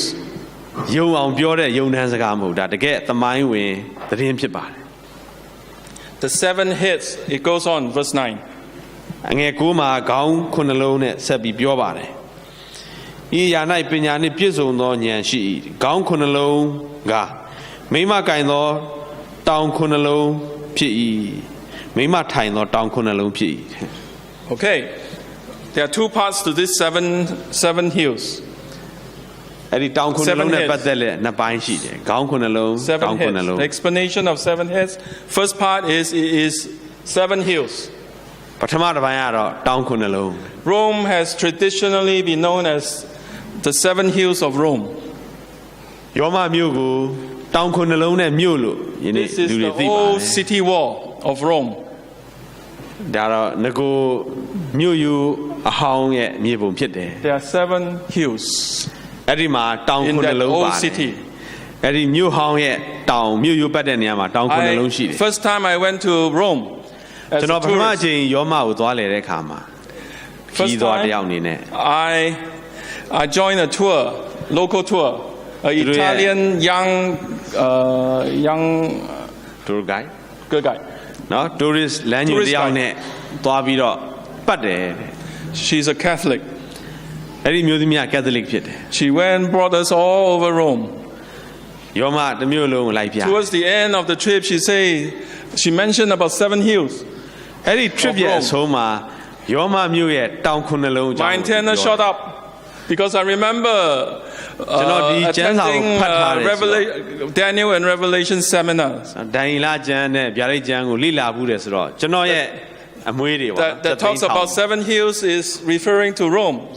ဒီတောင်9လုံးနဲ့မြို့ကယောမမြို့ကိုရည် So ညွှ I န်းတယ် came after the tour, I stayed back and I asked her, what do you mean by 7 hills? Because in my sight, I don't see hills in Rome. ဒီလေပတ်မှုအဆုံးမှာဒီ tour guide ကိုဘယ်လိုမေးလဲဆိုတော့ကျွန်တော်တောင်တော့မ Only တွေ့ဘူး little ဘယ်လိုလုပ် slopes here and တောင်း there. နေလဲပေါ့ဒါကဒီလိုတောင်ကုန်းလေးဟိုနားဒီနားမှာပေါ့ She said, in the old days, this 7 hills has important ministry, government bodies, government offices there, တောင်9လုံးမှာအရေးပါတဲ့เนาะအစိုးရယုံ9ခုလည်း like the Parliament House, Emperor's Palace. တဘောအဖြစ်ပါလီမန်တို့เนาะသမရဧကရစ်အိမ်တော်တို့စသည်ဖြင့်ပေါ့နော် So traditionally, Rome is known as the city with 7 hills because 7 important hills. ယောမမြို့ကတောင်9လုံးနဲ့မြို့လို့ဒါ So when I hear that, it confirms the Revelation seminar that I heard. အဲ့ဒီမြို့သမီးရဲ့သတင်းစကားကကျွန်တော်ကြားဘူးတဲ့ 7 ဗျာဒိတ် hills ကျမ်းအရာနဲ့ is referring to Rome. နော်ယောမမြို့ကိုပုံဆောင်တယ် Verse 10, အငယ်30မှာကြည့်ပါ it also mentions second part about 7 heads. အဲ့ဒီခေါင်း9လုံးကိုလည်းဆက်လက်ဖော်ပြပါတယ် Verse 10. ရှင်မြင်း9ပါးလည်းဖြစ်၏9ပါးတပါးကြပြီတပါးရှိသေး၏တပါးဖြစ်လေအောင်မည်ဖြစ်သောအခါတခဏသာတည်လိမ့်မည် Here is the gist of tonight's topic. ယနေ့ခေါင်းစဉ်ရဲ့အနှစ်ချုပ်လေးကဒါလေးဖြစ်တယ် Could Pope Francis be the last pope? Pope Francis ကနောက်ဆုံးသောပုပ်ဖြစ်နိုင်မလား It says the 7 heads also refer to 7 kings. ခေါင်း9လုံးကဘုရင်9ပါးကိုလည်းရည်ညွှန်းတယ်တဲ့ Correct? ဘ ရင်ခုနှစ်ပါးလည်းဖြစ် Remember, chapter 17 started with the beasts have no crowns, no rulership, အခါကြီး no စက္ခုနှစ်မှာ political power. ခေါင်းခုနှလုံးနဲ့ဘာတရဖူးမှမပါဘူးနိုင်ငံရေးပါဝါမပါဘူး But by verse 10, it says the 7 heads are 7 kings, ဒါပေမဲ့အငယ်30ရောက်တဲ့အခါမှာတော့ not nations, 7 ခေါင်းခုနှလုံးက kings. ဘယင်ခုနှစ်ပါးတောင်းခုနှလုံးခေါင်းခုနှလုံးဘယင် 5 ခု are နှစ်ပါး fallen, ငါးပါးကြပြီ 1 is, တစ်ပါးရှိသေး၏ the other is not yet come. တစ်ပါးကမလာသေးဘူးဖြစ်အောင်မယ် But when this come, လာတဲ့အခါမှာ he must continue a short space. That means his reign will be short. သူရဲ့အချိန်တစ်ခဏသာဖြစ်လိမ့်မယ် It goes on, verse 11. အငယ်7မှာဖြစ်ဘူး၍ဖြစ်ဆဲမရှိသောသားရဲသည်ရှစ်ပါးမြောက်သောရှင်ဘုရင်ဖြစ်၏ခုနှစ်ပါးအဝင်လည်းဖြစ်၏ဖြည့်ဆည်းခြင်းသို့ရောက်ရလိမ့်မည် The beast that this woman rides on is the 8th king. ဒီအမျိုးသမီးထိုင်နေတဲ့တရဝါကတော့အထမမြောက်ဘုရင်ဖြစ်တယ် And he is of the 7. That means he's like the 7. သူကတတ္တမဖြစ်တယ်နော်ဖြစ်စေတတ္တမလည်းဖြစ်တယ် And it says he will go into perdition. ဖြည့်ဆည်းခြင်းသို့ရောက်လိမ့်မယ် The 4 periods, eh? မဆုံးပြီပါနော် You get it? ဖြည့်ဆည်းခြင်းသို့ You ရောက်လိမ့် want မ me ယ် to repeat this? Let's repeat one more time. နောက်တစ်ချိန်ပြန်ကြည့်ပါ The 7 heads are 7 kings. The 7 heads are 7 hills,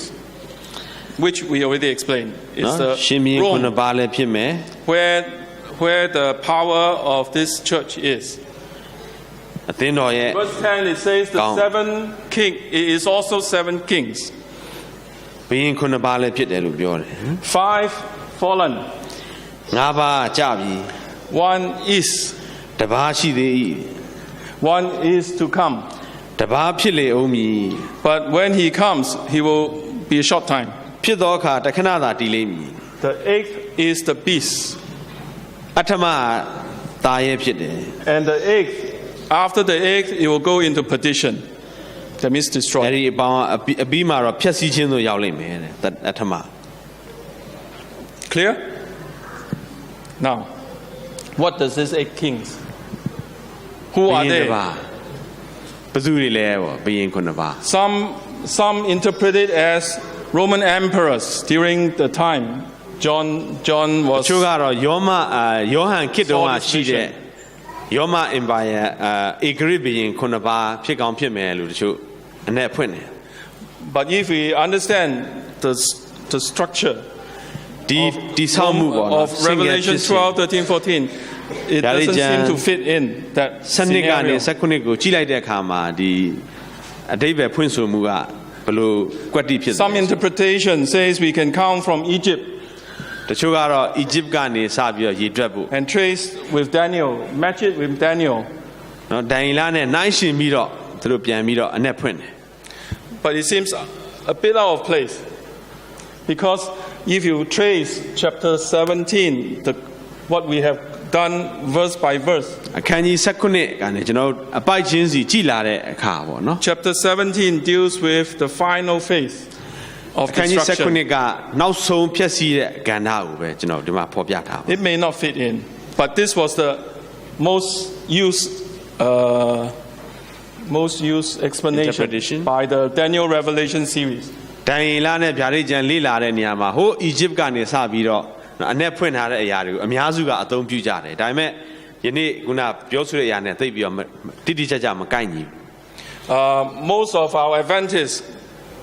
prophecy seminars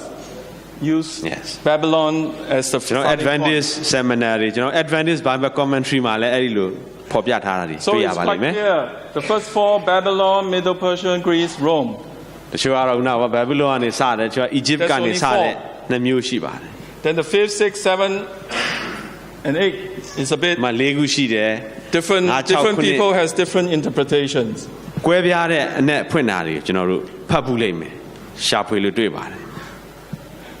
Or is it about this? 8 အော်မ popes. ဟုတ်ရင်လည်းဒီအထမမြောက်ပုပ်ယဟန်မင်းကြီးကိုဆိုလိုတာလား This I Google. ကျွန်တော် Google မှာရှာလိုက်တဲ့အခါမှာ and I download this. ဒီပုံကို But download ဆွဲလိုက်တယ် actually, this interpretation, I've heard it more than 10 years ago. ဒီအ내ဖွင့်တာကိုလွန်ခဲ့တဲ့10နှစ်ကတည်းကကျွန်တော်နော်စူဇန်တွေ့ရှိခဲ့ပါတယ် I was in Singapore. We organize camp meetings every year. စင်ကာပူမှာဆရာကျွန်တော်နေခဲ့တုန်းကနှစ်စဉ်နော် Bible camp meeting မှာ One year, we invited a speaker, an evangelist from Amazing Facts. တနေ့ကျတော့ Amazing Fact ကနေတရားဟောဆရာတယောက်ကိုခေါ်ဖိတ်တယ် And he used Revelation 17. အဲ့ဒီတရားဟောဆရာကဗျာဒိတ်ကျမ်းခန်းကြီး19ကိုအ And သုံးပြု that ပြီး was the တော့ first time I heard similar interpretation. အဲ့ဒီအချိန်တုန်းကဒီလိုပုံစံမျိုးအ내ဖွင့်တာကို When ကြား he ခဲ့ဘူး go like what I did with you, verse by verse, it ဒီနေ့ does ကျွန်တော် seems တစ်ပိုက်ချင်းတစ်ပိုက်ချင်း make ရှင်းပြသ sense. လို It does make sense. အထိပ္ပယ်ကျွန်တော်အတွက်နော် At နား that လည်မှု point အတွက် of အထိပ္ပယ် time, ဖြစ်တယ် John Paul II was in power. အဲ့ဒီအချိန်တုန်းကပုပ် John Paul နံပါတ်2ကပုပ်ယဟန်မင်းဖြစ်တဲ့ကာလ And he was seriously wounded and he healed. အဲ့တော့သူကဒဏ်ရာရပြီးတော့နော် And from there on, his popularity skyrocketed. အဲ့ဒီအချိန်ကနေစပြီးတော့သူ့ရဲ့နော်ကြော်ကြားမှုကလည်းပို့ပြီးတော့ကြီးမားလာတယ် So he says, John Paul II is the East. အဲ့ဒီတရားဟောဆရာဘာပြောလဲဆိုတော့ John Paul II ကအဲ့ဒီ Jesus focused on him because he is the one that changed, revived the Roman Catholic Church. ကက်သလစ်အသင်းတော်ကိုပြောင်းလဲပြီးတော့ပြန်လဲနှိုးကြအောင်လုပ်ခဲ့တယ် And ပုဂ္ဂိုလ် indeed so. When I look at this, I say the last 5, nobody knows them. Not even the Catholics can name them. သူရဲ့အရှိရ9ယောက်ကလည်း Insignificant. ကက်သလစ်တောင်မှမသိဘူးတော်တော်လေး John ကို Paul မသိ II ဘူး was the most significant pope. အဲ့ဒီအရှိရ9ပါးတဲ့ John the Paul recent II history. ကတော့ကြော်ကြားတဲ့လူသိများတဲ့ပုဂ္ဂိုလ်ဖြစ်ပါတယ် He makes the Roman Catholic Church popular again. ကက်သလစ်အသင်းတော်ကိုလည်း And very- လူသိအောင်ကြော်ကြားလာအောင်လည်းသူပြန်ပြီးတော့စွမ်းဆောင်နိုင်ခဲ့ပါတယ် So, but I'm not sure. He's one of the speakers only. But the church always use this to interpret Rome, Babylon, and so on. ဒါပေမဲ့အသင်းတော်မှာတော့ဟိုရှေးခေတ်ကနော်နဲ့ဖွင့်တဲ့ပုံစံမျိုးကိုပဲဆက်လက်ကျင့်သုံးနေတာ Even though it makes sense, but I'm a layman. ကျွန်တော်သူ့ရဲ့တင်ဆက်မှုကိုကြားနာတဲ့အခါမှာကျွန်တော်ကအသင်းသားတယောက်အနေနဲ့တော့ So in my mind, ဘော I တော့ say, ကြားမိတယ် we'll see how. Now, See David when Rashid, John yeah. Paul II died, what happens နော် John Paul II တည်ပြီးတဲ့နောက် with ဘာ the လဲ next ဆက်ဖြစ်တယ်လဲ with the next pope? ဘယ်သူနောက် John Paul ပြီးတော့ဘယ်သူတက်လဲ Because the next pope, the prophecy says, he will rule a short time. အနာဂတ်စကားထဲမှာ तू ကခဏလေးပဲစိုးစံမယ်ပေါ့ So I waited and waited and waited for ကျွန် someone တော် to စော die. င့်ပြီးတော့ကြည့်ရဘယ်သူများသေမလဲ John Paul II to die, and he is the longest Paul reigning Diwane. pope. 30 years. He John Paul II ကလည်းအသက်တန်းအရှည်ဆုံးပုဂ္ဂိုလ် almost ဖြစ်တယ် 30 years. Yeah. နှစ်ပေါင်း30နီးပါးလောက်နော်ပုပ်ယဟန်မင်းကြီးတာဝန်ထမ်းဆောင်တယ် When he died, the whole world wondered after him. 3 U.S. presidents US သမ္မတ3ယောက်ကလည်းသူ့ရဲ့အတုပမှာတက်ရောက်ခဲ့တယ် Then Benedict XVI was elected. ပုပ်ယဟန်မင်းကြီး John Paul II သေတာနဲ့ Benedict XVI ကပုပ်ဖြစ်လာတယ် He was already an old man. သူကအသက်တော်ကြီးနေပါပြီ So most likely he will die very young. Not very young, very soon. မတော်အသက်သိပ်မရှိတော့ဘူးသေခါနီးလောက်ပြီပေါ့နော်ဒီယူဆတယ် Because he's already very old. သူကအသက်တော်ကြီးရင်နေပါပြီ But surprisingly, he not only did normally pope for the last 600 years. Only when they die, the next pope will be elected. တာမန်အဖြစ်လွန်ခဲ့တဲ့အနှစ်600အတော်တွင်းမှာပုပ်ယဟန်မင်းကြီးတွေကသေမှနောက်အသစ်တစ်ပါးကိုသူတို့ရွေးကောက်တင်မြောက် Pope တဲ့အစဉ် Benedict လာရှိပါတယ် XVI decided to resign, to step down. ဒီပုပ်ယဟန်မင်းကြီး Benedict 16ကသူကယာတုကနေဆင်းတယ်နှုတ်ထွက်ပြီးတော့ Shook the world, တကဘာလုံးကလည်းအံ့အားသင့် fulfilled the prophecy. အနာဂတ်စကားကိုလည်းပြည့်စုံစေခဲ့တယ် God knows. ဖျားသိတယ် 2,000 years ago, this prophecy is given. လွန်ခဲ့တဲ့အနှစ်2000တုန်းကဒီ prophecy ကိုမှတ်တမ်းတင်ခဲ့ပါ 800 years ago, another prophecy is given to the Roman Catholic Church. လွန်ခဲ့တဲ့အနှစ်800မှာလည်း Catholic Church ကိုစိတ်မာလခါရဲ့အနာဂတ်စကားရေးထားတာတွေ့ခဲ့တယ် It says he will rule a short time. အဲ့ဒီတပါးကတော့ခဏလေးအုပ်ချုပ်မယ် So if this is accurate, 5 fallen, one is to rule short time. ငါကတော့ကြာသွားပြီတယောက်ကဖြစ်တယ်တယောက်ကလည်းခဏလေးပဲနေမယ် The eighth is the beast. နော်အထမအယောက်ကတော့သားရဲဖြစ်မယ် When I started this lecture with you, ဒီ lecture ကိုစပေးတဲ့အခါမှာ I say this is the first time a Jesuit priest is the Pope. ပထမဦးဆုံးအနေနဲ့ Jesuit ဘုန်းတော်ကြီးတစ်ပါးကပုပ်ယဟန်မင်းကြီးဖြစ်လာတာကို I share with you လမ်းကြောင်းခဲ့ပါ this Jesuit oath, how terrible it is. ဒီ Jesuit တွေရဲ့သူတို့ရဲ့သစ္စာအဓိဋ္ဌာန်ကလည်းဘယ်လောက်ပြင်းထန်တယ်လဲဆိုတာကျွန်တော်တင်ပြခဲ့ပါတယ် The Jesuit order was set up to eradicate the Protestants. Jesuit နော်အဖွဲ့အစည်းကလည်း Protestant များကိုပယ်ရှင်းမှုတုတ်တင်မှုအတွက်ဖွဲ့စည်းခဲ့တဲ့အရာဖြစ်တယ် They were the persecuting power of the beast. ဒီပုပ်နော်ယောမအသင်းတော်ရဲ့လက်ကင်ထုတ်ဖြစ်ပေါ့နော် Why ဖိနှိပ် did တဲ့ God, လက်ကင်ထုတ်လည်းဖြစ်တယ် why didn't God just say eight heads? ဘာကြောင့်ခေါင်းရှစ်လုံးလို့ပြောပါလဲ It's to highlight to us the beast will return. ဒါကျွန်တော်တို့ကဘယ်လိုနော်သိစေလို့လဲဆိုတော့တစ်ချိန်တစ်ကြောပြန်လာအောင်မယ် we may see the woman, the church has no power, အခန်းကဏ္ဍအသင်းတော်မှာ but အာဏာမဲ့နေပါ is riding the beast. ဒါပေမဲ့သူကတားရဲပေါ်မှာထိုင်နေ When you ride a beast, who is in control? တားရဲကိုစီးနေတဲ့ခါ The မှာ woman ဘယ်သူက or the beast? တားရဲကထိန်ချုပ်လားအမျိုးသမီးကထိန်ချုပ်လား The woman is in control. အမျိုးသမီးက When you ride a horse, who is controlling who? မြင်းကိုစီးတဲ့ခါမှာမြင်းကိုဘယ်သူထိန်ချုပ်လဲ The person who rides the horse. နော်မြင်းကိုစီးတဲ့လူကမြင်းရဲ့ဇက်ကြိုးကိုကင်ထားပါတယ် So on the front, it presents a very nice picture of a benevolent church. နော်မျက်နှာဖုံးမှာကြည့်လိုက်မယ်ဆိုရင်တော့အင်မတန်မှကရုဏာနဲ့မေတ္တာနဲ့ပြည့်ဝတဲ့အသင်းတော်ရဲ့ပုံစံကို But it's ပေါ်ကျူးထားတယ် its root comes from that beast of the ဒါ first ပေမဲ့သူ့ beast. ရဲ့အခြေအမြစ်ကတော့သားရဲစီကနေလာတာတွေ့ရလိမ့်မယ် Jesus highlight to us the eighth is the beast. ယေရှုခရစ်တော်ကကျွန်တော်တို့ကိုဘယ်လိုရှင်းပြဖို့ရှိလဲဆိုတော့အထမမြောက်က Don't be တရ deceived. ဝါကြီးဖြစ်တယ် Even though လဲပြခြင်း the မခံရ world စေနဲ့ wonders after Pope Francis, ယနေ့တလောကလုံးက Pope Francis ကိုမိန်မောတွေ့ဝေ his အားချ agenda is very clear.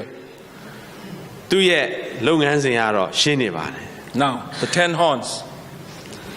ဂျိုဆယ်ကြောင်း verse 12. အငယ်7မှာကြည့်မယ်ဆိုရင်ယခုမြင်သောဂျိုဆယ်ကြောင်းကမင်းအာနာဇက်ကိုမရသေးသောရှင်ဘုရင်10ပါးဖြစ်၏ရှင်ဘုရင်၏အာနာဇက်ကိုတားရဲနှင့်အတူတစ်ချက်တည်းရကြလိမ့်မည် A bit more about this.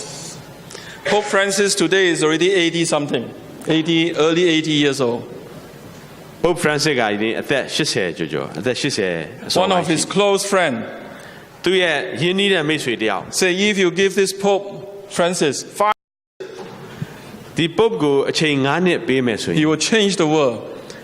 တကမ္ဘာလုံးကိုပြောင်းနိုင်တဲ့ပုဂ္ဂိုလ်ဖြစ်လိမ့်မယ် This is just his opinion. ဒါသူမိတ်ဆွေရဲ့ This is အမြင် how brilliant this Pope is. ဒီ Pope ကဘယ်လောက်တော်တယ်လဲ As ဆို we တော့ say, သူရဲ့မိတ်ဆွေတယောက်ကမှတ်ချက်ချတာဖြစ်တယ် The best university in the world are operated by Jesuits. ကျွန်တော်ပြောခဲ့တယ်ကမ္ဘာပေါ်မှာအကောင်းဆုံးတက္ကသိုလ်တွေကို Every Jesuitလှုပ်ဆောင်တယ် high-ranking officers are very bright. တကယ်အစစ်မြင့်နော်ဂျေဆုရဲ့ဘုန်းတော်ကြီးတွေကလည်းတကယ်တော်တဲ့ဘုန်းတော်ကြီးတွေဖြစ်တယ် The angel says the 10 horn you saw are 10 kings. ဒီဂျိုဆယ်ကျောင်းကလည်းဘုရင်10ပါးဖြစ်တယ် Obviously, this is different from the 7-head kings. အခြားဘုရင်9ပါးနဲ့ကွာခြားတာလည်းဖြစ်တယ် It goes on to say that these 10 kings have no kingdom yet, ဒီဘုရင်10ပါးမှာသူရဲ့တိုင်းပြည်မရှိသေးဘူး but will receive as king, how long? 1 hour with the beast. တနာရီအတွင်းမှာပေါ့နော်တားရဲနဲ့အတူအာဏာရလာမယ် 1 hour is how many days in prophecy? တနာရီကအနာဂ 1 တ် day ကျမ်း is မှာ 1 year. 1 hour is how many days? တနာကြီးကဘယ်လောက် This လဲ afternoon we studied that. ဒီနေ့လည်းမှာကျွန်တော်တို့ကြည့်ခဲ့ပါတယ် 15 days. တနာကြီး15ရက်ဖြစ်ပါတယ် That means these 10 horns has no power yet. ဒီ No ဂျိုတွေက kingship, no political power. နိုင်ငံရေးအာဏာမရှိသေးပါဘူး There will come a time they will have political power. ဒါပေမဲ့နိုင်ငံရေးအာဏာကိုရလာမဲ့တစ်ချိန်ရှိ And လာ when they have this political power, they will share this power with the beast. သူတို့နိုင်ငံရေးအာဏာရလာတဲ့အခါမှာသားရဲနဲ့သူတို့ကမျှဝေမယ် The Roman Catholic Church, even though it's a kingdom, he has no world power. ယောမအသင်းတော်ကသူကနိုင်ငံလေးဖြစ်ပေမဲ့သူ့မှာ If we အာဏာ area ဧကရနိုင်ငံကြီးတော့မ if ဟုတ် we read Mrs. White's writing, LNG ဟွာရဲ့စာပေကိုဖတ်မယ် the Sunday law, the last phase of Sunday law is death decree. Sunday law ရဲ့နောက်ဆုံးဥပဒေပြည့်ညတ်မှာတော့သေဒဏ်အထိ Worldwide ပြင်းထန် death မယ် decree on those who disobey. တကမ္ဘာလုံးမှာနာမခံတဲ့လူတွေကိုအသေးသက်ခြင်းပြုနိုင်တဲ့အထိကို The Roman Catholic Church cannot implement this because they don't have jurisdiction over the world. Catholic Church အနေနဲ့ဒီအမိန့်ကိုထုတ်လို့မရဘူး။ဘာကြောင့်လဲဆိုတော့ယနေ့ကမ္ဘာကိုတော့သူတို့အုပ်စိုးနေတာမဟုတ် But Jesus says, one day, ဘူး။ဒါပေမဲ့ယေရှုခရစ်တော်ကဘယ်လိုပြောတာလဲ when တ this ရက် 10 horn အဲ့ဒီဂျိုးဆယ်ချောင်းက has political power, နိုင်ငံရေးအာဏာရှိတဲ့ they ဂျိုးဆယ် will ချော give င်း this power jointly to with the တစည်း beast. တစ်လုံးနဲ့ဒီသားရဲကိုသေဒဏ်ပေးနိုင်တဲ့တကူကို Then the death penalty can come. အဲ့ဒါကြမှာသေဒဏ်ဖြစ်နိုင်တယ် Now, again, this is speculation. ဒါကတော့ကျွန်တော်ရဲ့အ It ထင်မြင် hasn't ချက် happened yet. Remember ဖြစ်သေးတဲ့အရာဖြစ် prophecy. တယ်အနာဂတ်စကားကဘာလဲဆိုတာခင်ဗျားတို့စဉ်းစား Remember carefully. What I say may not be happens for sure. ကျွန်တော်ပြောတဲ့အရာကတော့သေချာပေါက်ဖြစ်လာမယ်လို့တော့မပြောနိုင်ဘူး The purpose of prophecy is to help us to look back and say, God knows. အနာဂတ်ရဲ့ရည်ရွယ်ချက်ကနောက်ကျောင်းကိုပြန်ကြည့်ပြီးတော့အရာခက်သိမ်းကိုဘုရားရှင်ကသိထားတယ်ဆိုတာကျွန်တော် We တို့ are သဘောပေါက်ဖို့ဖြစ်တယ် mere human trying to understand. ကျွန်တော်တို့ကနားလည်ဖို့ Prophecy. တာမ We ည are not လူတွေ God. သာလင်ဖြစ်ပါတယ်ကျွန်တော်တို့ကဘုရားမဟုတ် We look ahead and say, perhaps this is what can happen. This is မ what တော် it ကျွန်တော် means. တို့ကရှေ့ကိုကြည့်ပြီးတော့ဒါတွေမတော်ဖြစ်ကောင်းဖြစ်မယ်ဆိုပြီးတော့ကျွန်တော်တို့ထင် So, who are these 10 kings? ဒီ Speculation. ဘယင်ဆယ်ပါးဘယ်သူ So ဖြစ် I မလဲ Google again. ကျွန်တော်ဆက်ပြီးတော့ Google မှာရှာကြည့် 10 kings. ဘယင်ဆယ်ပါးဘယ်သူလဲ Different interpretation comes out. မတူညီတဲ့အ내ဖွင့်တာတွေကိုတွေ့ရတယ် But one that makes most sense is this one. ဒီအရာတွေအားလုံးထဲမှာတစ်ခုကတော့ကျွန်တော်တို့အဓိပ္ပာယ်ရှိတဲ့အရာလေး United Nations in the year 2000, လွန်ခဲ့တဲ့တက္ကရာ2000မှာကမ္ဘာကုလသမဂ္ဂက as their millennium goal, သူတို့မှာ To track the millennium millennium goal goals. ဆိုတဲ့နော်မူဝါဒတစ်ခု they ကိုချမှတ်ခဲ့ divided တယ် the world in 10 blocks ကမ္ဘာကြီးကိုဒေသ10ခုခွဲလိုက်ပါတယ် and they tracked their progress for 10 years. Millennium for ဒီ 10 10 years. နှစ်အတွင်းတိုးတက်မှုတွေကိုဘယ်လိုမှတ်တမ်းတင်မှုဆိုပြီးတော့သူဒေ So သ this 10ခုခွဲပါတယ် was 2009, 9 years after the millennium goal. They still use the same 10 regions. 2009ခုနှစ်အထိကအဲ့ဒီဒေသ10ခုရဲ့ခွဲခြားမှုကိုကုလသမဂ္ဂမှာယနေ့ထက်တိုင်သုံးပါတယ် The most likely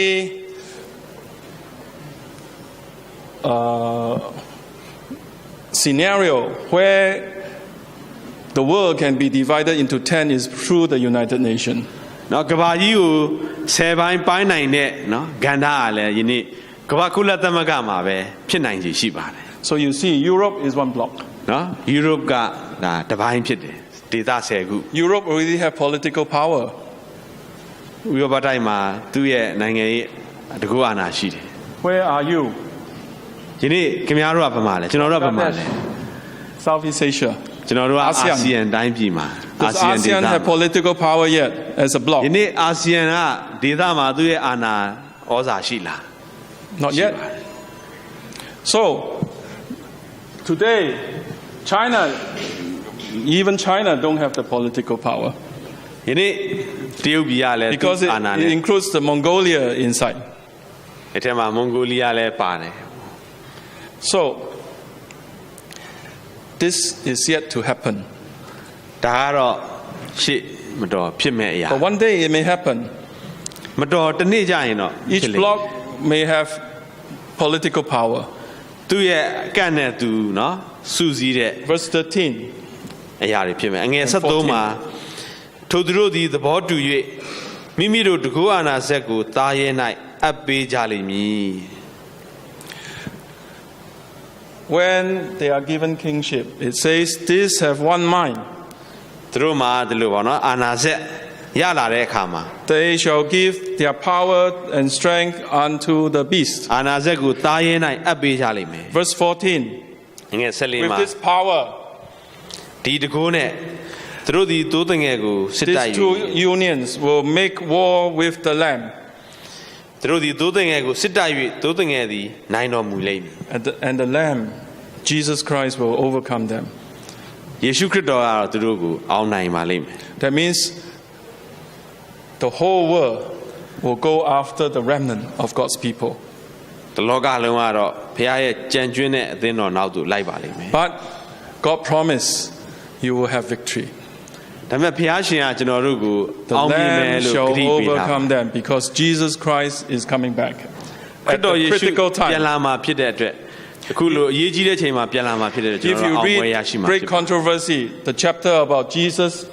coming, Great controversy ကခရစ်တော်ယေရှုကြွလာခြင်းဆိုတဲ့အခန်းကိုဖတ်မယ်ဆိုရင်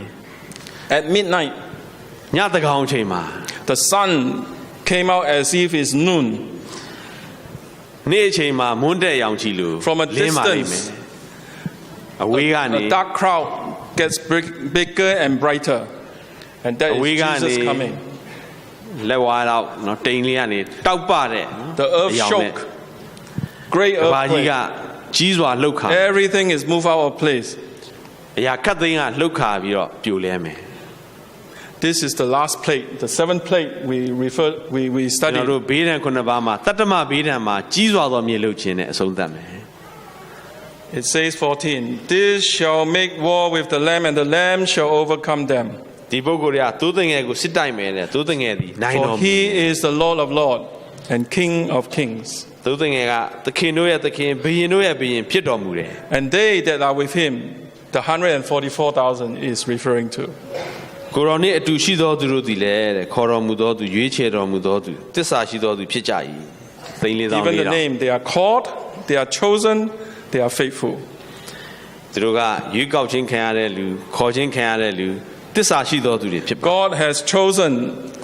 his people to stand against, to fight against these forces of the world. ဘုရားရှင်ကဒီ They are called. တကူအာနာဇက်တွေကိုတိုက်လှန်မှု They are သူ့ရဲ့လူ chosen. များကိုရွေးချယ်ထားတယ်ကျွန်တော်တို့ကိုရွေးချယ် They ထား are sealed,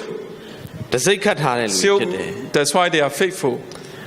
ဒါကြောင့်တစ္ဆာရှိသောသူတွေ Verse ဖြစ်တယ် 15. ငယ်15မှာယခုမြည်၍ပြည်တစားထိုင်သောရေကအသီးသီးဘာသာစကားကိုပြောသောလူအမျိုးမျိုးအစုစုဖြစ်သည် It goes on to explain what water means all this while. In verse, chapter 12 all the way to 17, it mentioned a few times about water. နော်ရေအကြောင်းဖော်ပြတာရှိတယ်ဒါလူ So အ it မျိုး says မျိုးလူအ water စုစု which you saw, where the horse sits are people, multitude, nations and tongues. လူတွေလူမျိုးအသီးသီးနိုင်ငံတွေဖြစ်ပါတယ် Verse 16 it says the 10 horns which you saw upon the beast, this shall hate the whore, and shall make her desolate and naked, and shall eat her flesh and burn her with fire. ငယ်16မှာယခုမြင်သောဂျူဆယ်အကြောင်းနှင့်သားရဲ့သည်ပြည်တစားကိုမုံ၍သူ၏စီးစိမ်ကိုဖျက်ဆီးလိမ့်မည်သူ၏အဝတ်တစားကိုချွတ်၍သူ၏အသားကိုကိုက်စားလိမ့်မည် When they have power for 1 hour, they were united. သူတို့မှာအာဏာရပြီးတော့တရက်တနာရီအတွင်းမှာသူတို့ကစုယုံပြီးတော့ But when they saw they were defeated, they knew that the beast was making a false prophecy.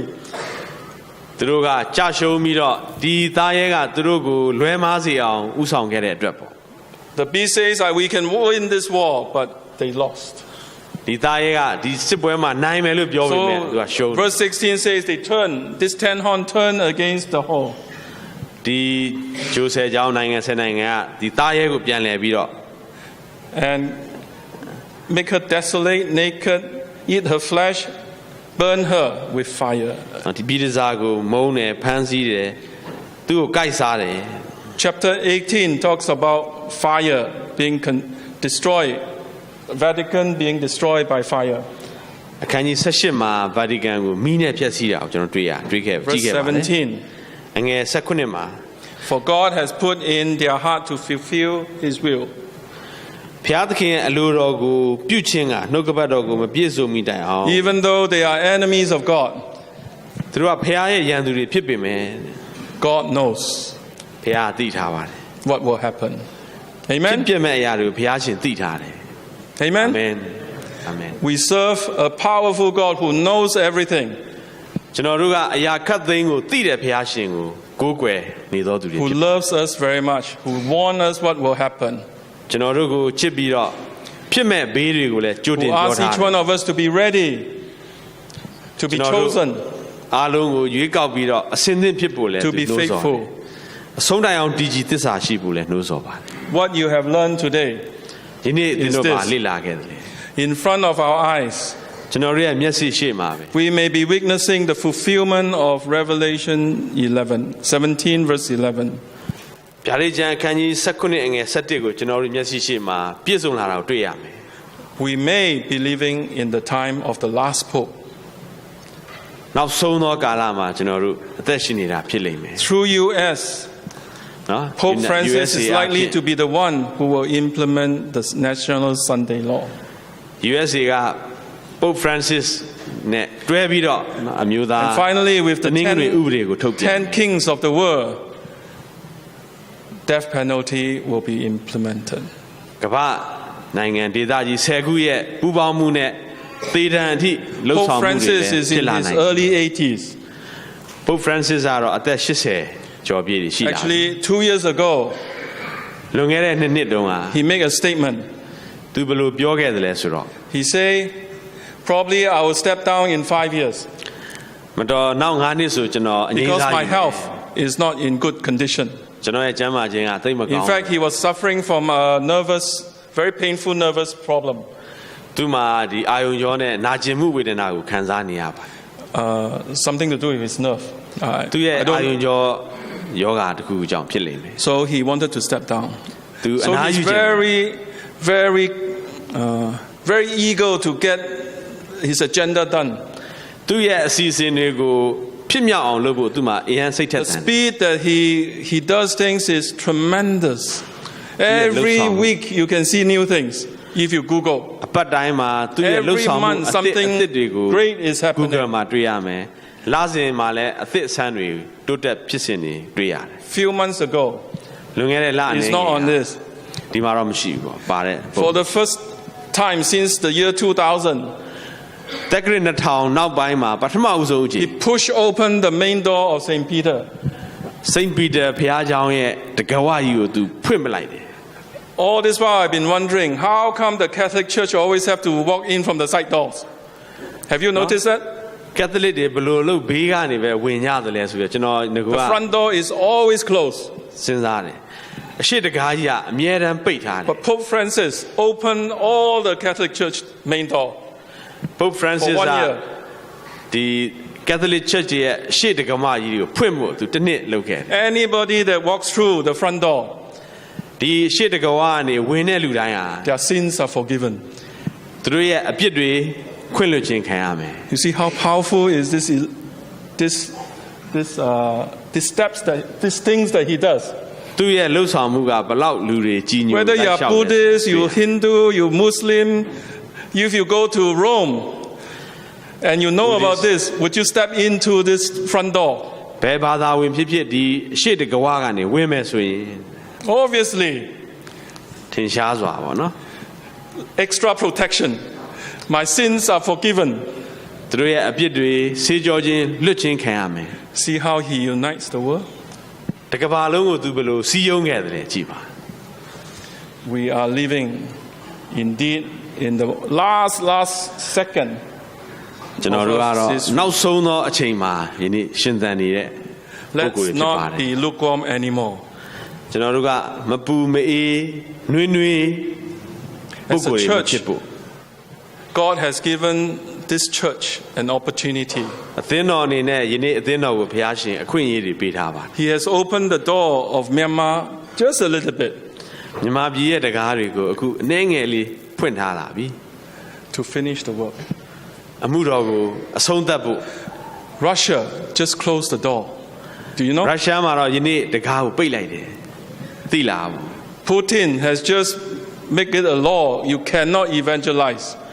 သမ္မတပူတင်ကအခုအေဝံဂေလိတရားမဟောရဘူးပေါ့နော် The door is shut closed. ဆွဲတာမလုပ်ရဘူးဆိုပြီးတော့တကားကိုပိတ်ထားတယ်ဥပဒေနဲ့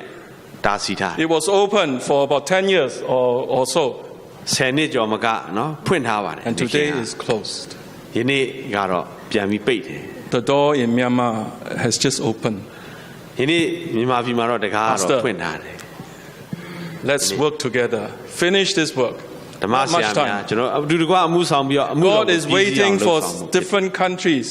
and giving opportunity to different countries for us to finish the work. He's waiting. ဘုရား The ရှင်က work is ready. နဲ့အသီးသီးကဘာရရမှာသူရဲ့အမှုတော်ကိုပြီးမြောက်ဖို့စောင့်ဆိုင်နေပါတယ်အတူတကွလှုပ်ဆောင် May ကြပါ God be with you. ဘုရားရှင်သင်တို့နဲ့အတူရှိပါစေ Time of Laodicean is over. လော်ဒီဂီအချိန်ကတော့ကုန်ဆုံးသွားပါပြီ Let's invite the Holy Spirit to come into and work in us. တန်ရှင်သောဝိညာဉ်တော်ကို Through ခေါ် us. ဖိတ်ပြီးတော့ကျွန်တော်တို့မှာ Fit us for ရှင်ပြီးတော့ heaven. ကျွန်တော်တို့အဖြစ်အမှုတော်ကိုပြီးမြောက်ဖို့ဆု Fit တောင်း us to be ready for the latter rain. ကျွန်တော်တို့နောက်မိုးအတွက်နော် Let အစဉ် us စဉ်ဖြစ်ဖို့ really လှုပ်ဆောင် put Jesus as first in our lives. ယေရှုခရစ်တော်ကိုကျွန်တော်တို့အသက်တာမှာအရင်ဆုံးပထမနေရာမှာထား The ပါ purpose of me coming here is to establish ASI.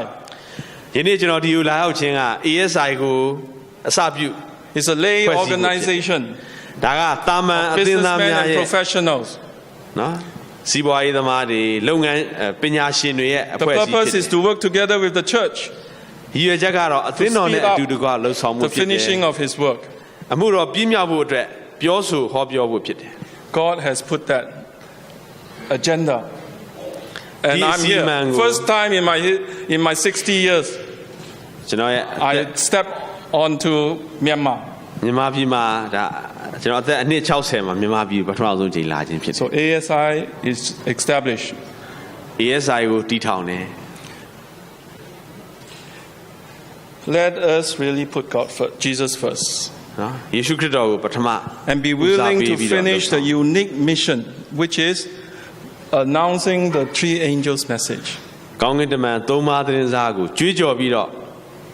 တာဝန်ကိုပြီးစီးအောင်လှုပ်ဆောင်မှုဖြစ်တယ် This He has entrusted to nobody else except the Seventh-day Adventist Church. ဒီတာဝန်ကိုလည်းမျှော်လင့်ခြင်းတတ္တမနဲ့အသင်းတော်ကလွဲလို့ဘယ်အသင်းတော်ကမှမပေးထားပါဘူး Let us be found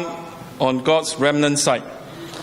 ဗမာဖရားရဲ့ကြံကျွင်းတဲ့အသင်းတော်ဘက်မှာယက်တီရှင်သန်မှု when the time of shaking, လှုပ်ခါတဲ့အခါမှာလည်းသစ္စာရှိစွာယက်တီဖို့ဖြစ်ပါ and it will be intensified as the Sunday law gets implemented. နော်တနင်္ဂနွေပညတ်ထွက်လာတဲ့အချိန်ထိနော်တဖြည်းဖြည်းပြင်းထန်လာပါလိမ့်မယ် Matthew 24, Jesus asks us to မဿဲ24မှာခရစ်တော်ယေရှုကျွန်တော်တို့ကိုဘယ်လိုတောင်းဆို now learn a parable of the fig tree. နော်